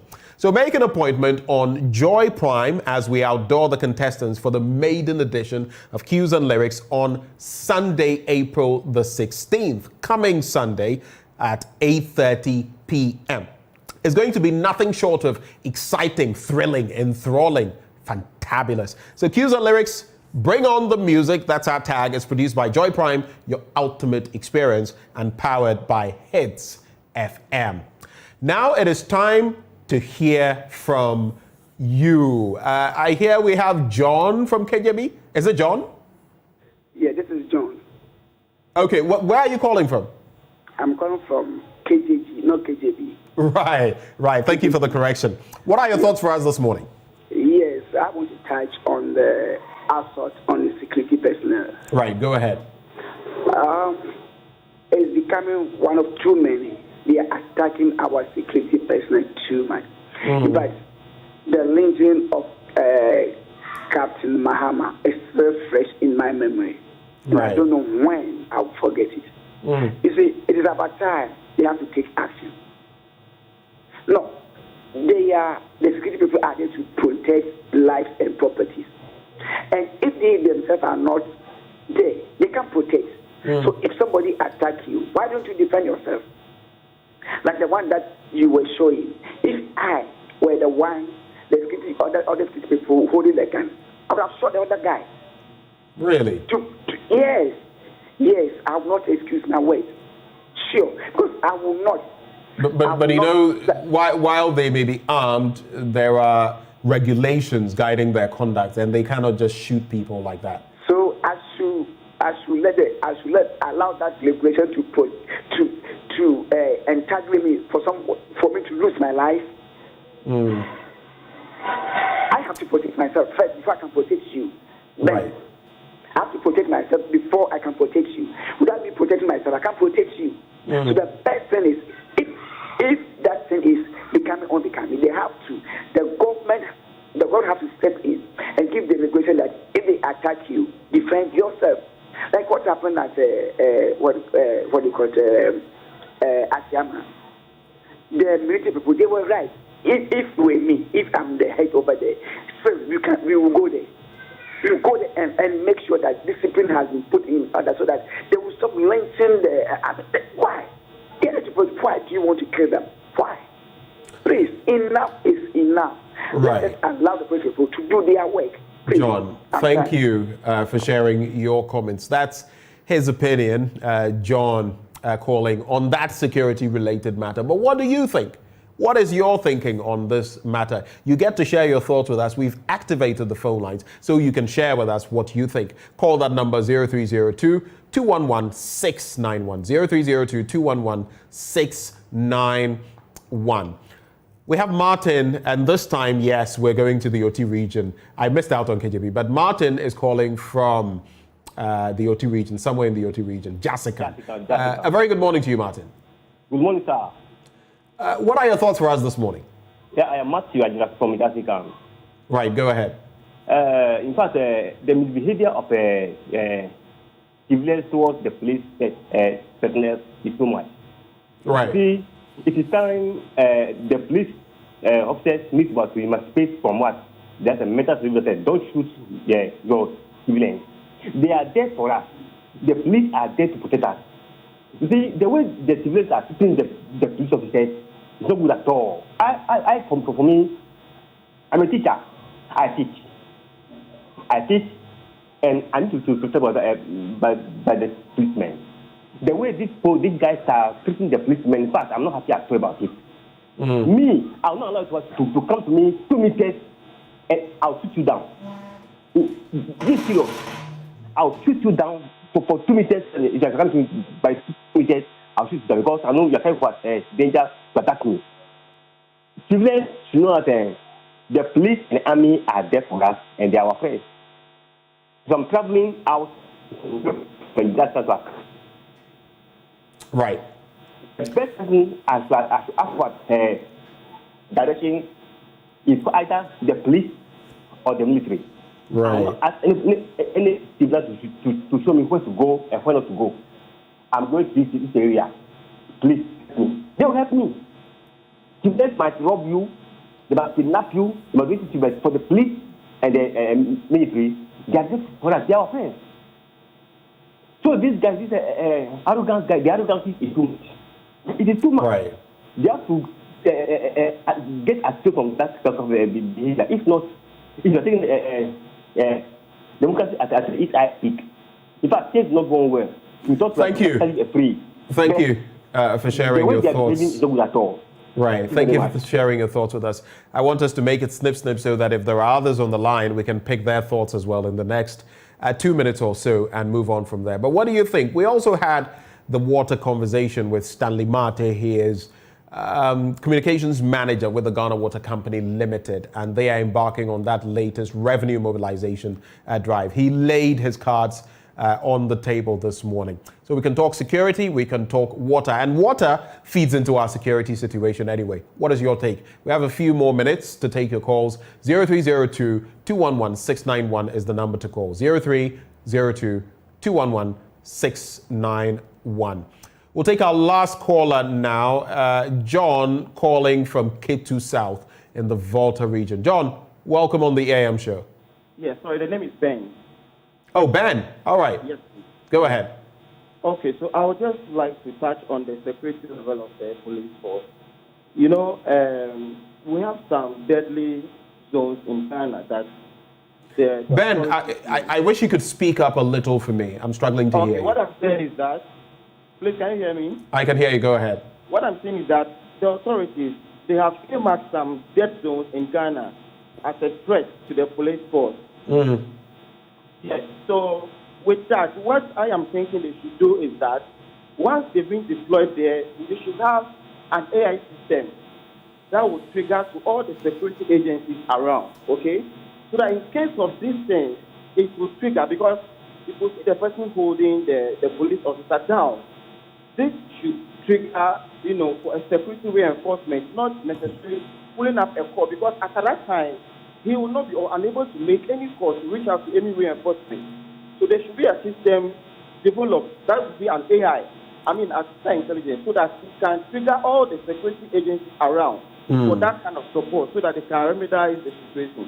Right. This is the best way that is, calm down the level of insecurity to the civilians and to the police force. Thank you. Ben, thank you too. And he is suggesting that we go as far as harnessing artificial intelligence, AI, in dealing with those hot beds, if you like, when it comes to the threat to the police service. But we've laid our cards on the table. We've had the conversations, pertinent ones this morning. Hopefully you enjoyed it. Thank you, you watching us now. We're grateful that every weekday morning you make us your number one choice. We're grateful for that. But stay with us because there's a lot more coming your way on Joy News Desk. All the information you need, everything going on in Ghana and beyond. But from our team, Kingsley Otu, Patrick Otulate, Gomez, Era, and everyone who has made this possible today, we're grateful to you for making this happen. My name is Benjamin Akakpo. Let's catch up again, same time tomorrow. But for now, Joy News Desk up next.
surfing until I was working with somebody who was having a surf shop in Buzua here.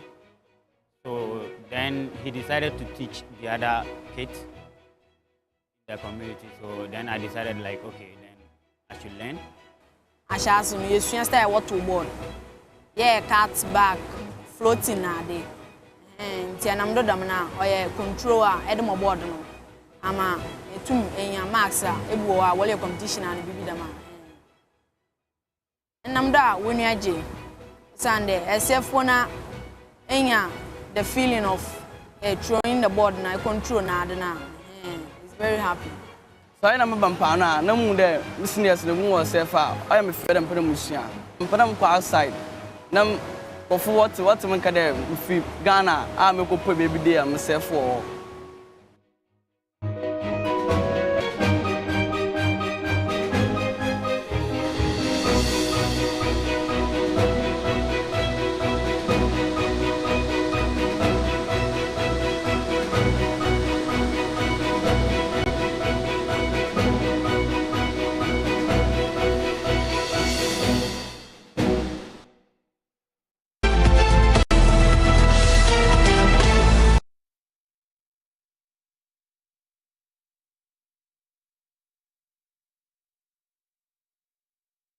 Succeeding in business requires certain fundamentals and know-hows at every turn.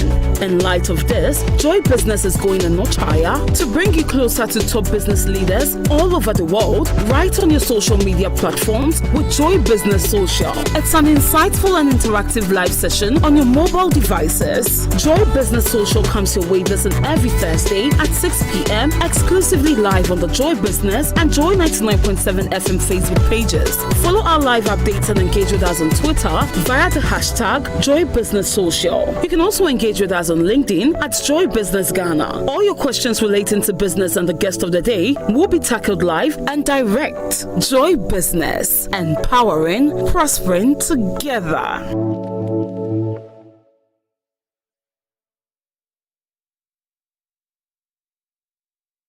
The Parliamentary Subcommittee on Health all have worked so hard and remain focused and dedicated in ensuring that the use of this important technology is now part of the health delivery architecture of our country. We are supposed to vaccinate children every month. We have to move to the nearest community that's or down for vaccine. Come and use them. After that, you have to send it back. But for the drones, you just type it, papa, John to chips. We need this. Within the next 30 minutes, the drone will be here. It forces you pick everything. No breakages. Everything is there, and it is very convenient.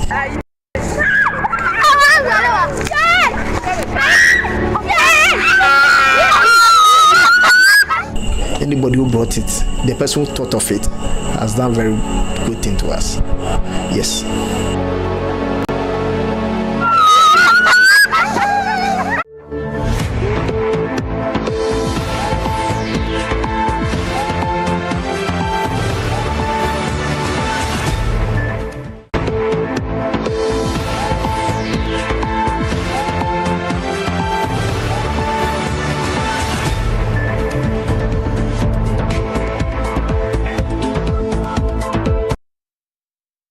From our studio here in Kokomlemle, Accra, this is JoyNews Desk live on DSTV channel 421, GoTV channel 144, and around the world on myjoyonline.com. Coming up in this bulletin, security analyst calls on the IGP to invite Brian Achampon for raising political tensions with his comment that the MPP is not ready to hand over power to the NDC. Now, more on the story as the executive director of the Institute for Democratic Governance wants the president to intervene before the situation escalates. Now, also, the spokesperson to the paramount chief of Pasempe, Sugri Dabu, takes on the Ghana Police Service in the West Mamprusi municipality for what he says is their inability to combat robbery attacks in the area. Also, we'll tell you why pregnant women in Kurugu in the West Mamprusi municipality of the Northeast region are forced to walk more than 15 kilometers from their community to access antenatal and delivery services elsewhere. Details of all of these stories plus more coming up in this in the next one. Remember, we are your home of independent, fearless, and credible journalism. My name is Samuel Kojo Grace. Please stay with us for details.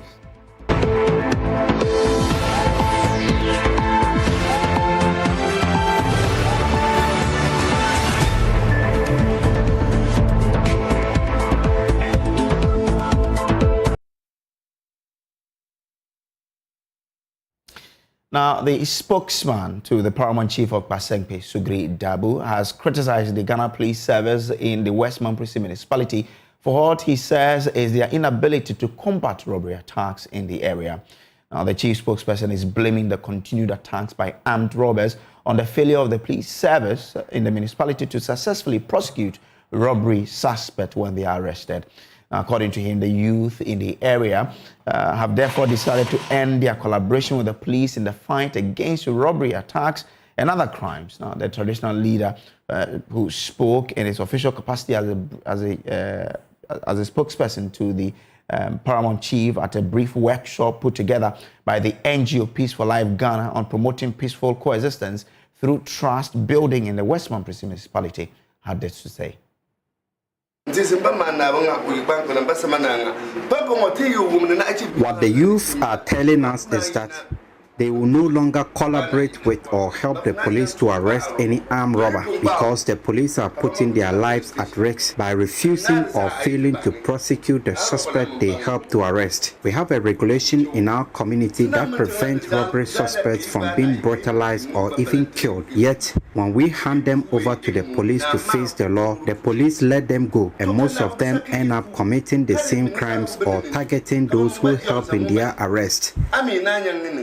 The chief linguist was expressing his frustration with the rising spate of robbery attacks on the Wulugu-Pasenpe Road and indeed the whole of the West Mamprisi municipality, despite the relentless effort by his community, including the formation of vigilante groups to help the police combat the menace. According to him, the criminals are emboldened to carry out their robbery operations following the failure of the police to prosecute them when arrested. He said the police attitude threatened law and order which they are supposed to ensure and maintain in the municipality, and thus call for the intervention of the IGP.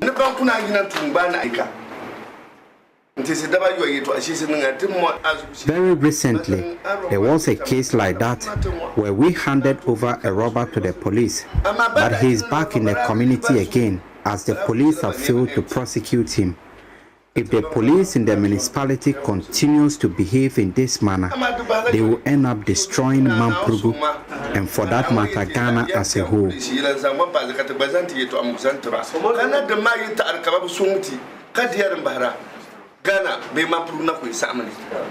The chief was speaking in Waliwale at an event on promoting peaceful coexistence through trust building under the Security Northern Ghana project put together by the Peace for Life Ghana with funding support from Star Ghana Foundation. In attendance were participants from different ethnic and religious backgrounds, as well as representatives from WANEC and the Peace Council. Executive Director of the Peace for Life Ghana, Al-Hassan Motawakil, said the police must intensify dialogue with the communities that appear to have been aggrieved by the alleged failure to prosecute robbery cases brought before them. The people are not happy the way things are going because it's like the security is not helping them as far as they are concerned. But I know the security is also working with the law, but we need to let each other understand at every point what is happening and what is the way forward. I think that is what is missing.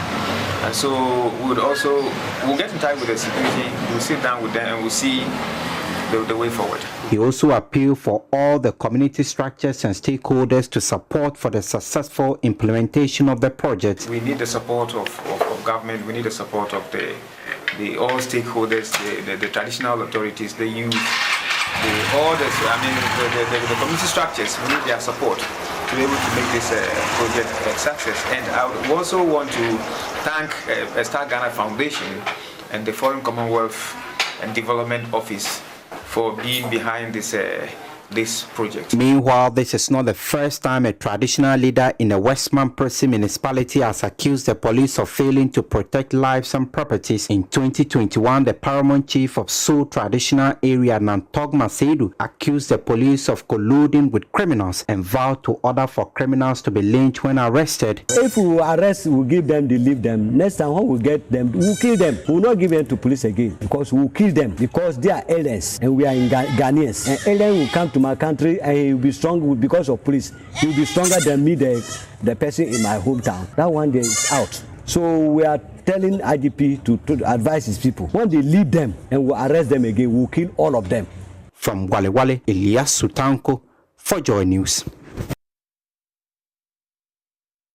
Now let's stay in the area because pregnant women in Kurugu in the West Mamprisi municipality of the Northeast region are forced to walk more than 15 kilometers from their community to access antenatal and delivery services elsewhere due to the absence of healthcare services in their community.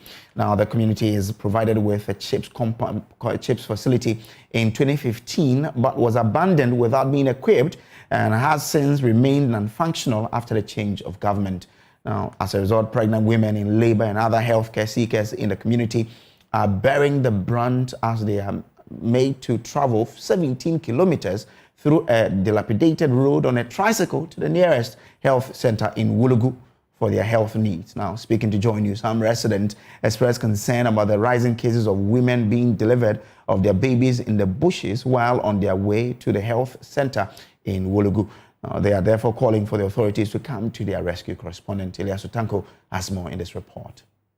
Kurugu is a large farming community located in a meander of the White Volta River near Wulugu and 23 kilometers away from the municipal capital Wale Wale in the Northeast region. The community since its beginning has been bedeviled by many socio-economic problems with little attention from the state authorities. The community members who live here are poor and largely uneducated, but one of the hard-working groups of people known for their large cultivation of sorghum, millet and maize to feed the nation. One of the most pressing challenges facing this poor community, however, is the lack of health center to serve as source of medical care for the residents. Attempts had been made in 2015 by the then NDC administration to establish a health center, which led to the construction of this CHIPS facility in 2016, but the facility had completely been abandoned after the government of the New Patriotic Party came to power in 2017. In 2020, following a Joy News report, the municipal authorities attempted to equip the facility and operationalize it, but those efforts were aborted after winning again the general election in that year. As a result, pregnant women and children in particular in the community are bearing the brunt as they have to travel on a tricycle and sometimes by walking 17 kilometers to Wulugu for delivery and other healthcare services, whilst emergency services are referred to the government hospital in Wale Wale.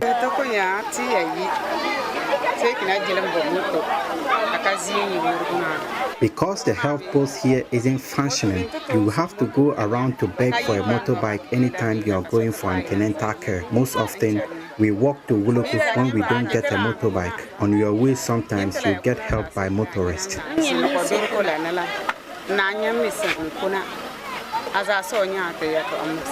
Those with no access to a tricycle have to travel on a motorbike on the bad road connecting the community to Wulugu and the rest of the municipality.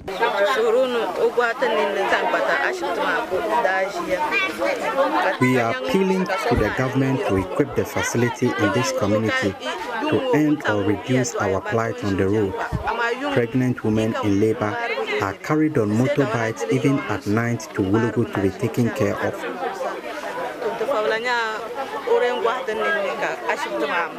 This 32-year-old woman, Abu Hanifa, says due to the lack of a healthcare facility in the community, she was forced 3 years ago to deliver her baby on the road while on her way to the hospital in Wale Wale for delivery. She's carrying another pregnancy, which is 7 months old now. She says she's afraid of the plight she would have to go through to deliver.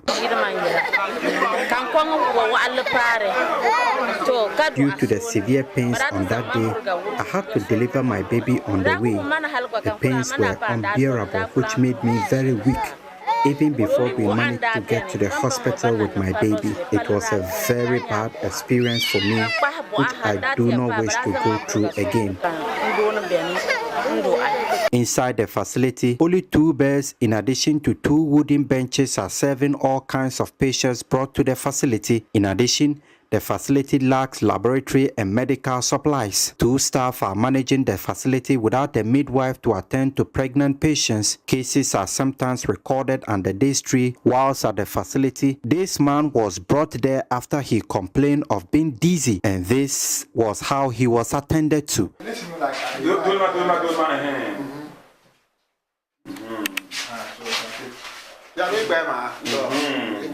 In response, the municipal chief executive for the area, Aremia Somolaki Basintali, said efforts were in place to address the challenges in the community. He, however, called for support from NGOs and donor organizations.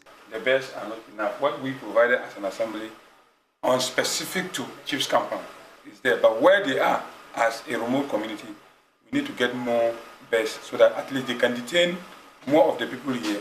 Government alone cannot do the work. We need more support to come. I have about 126 communities in West Memphis.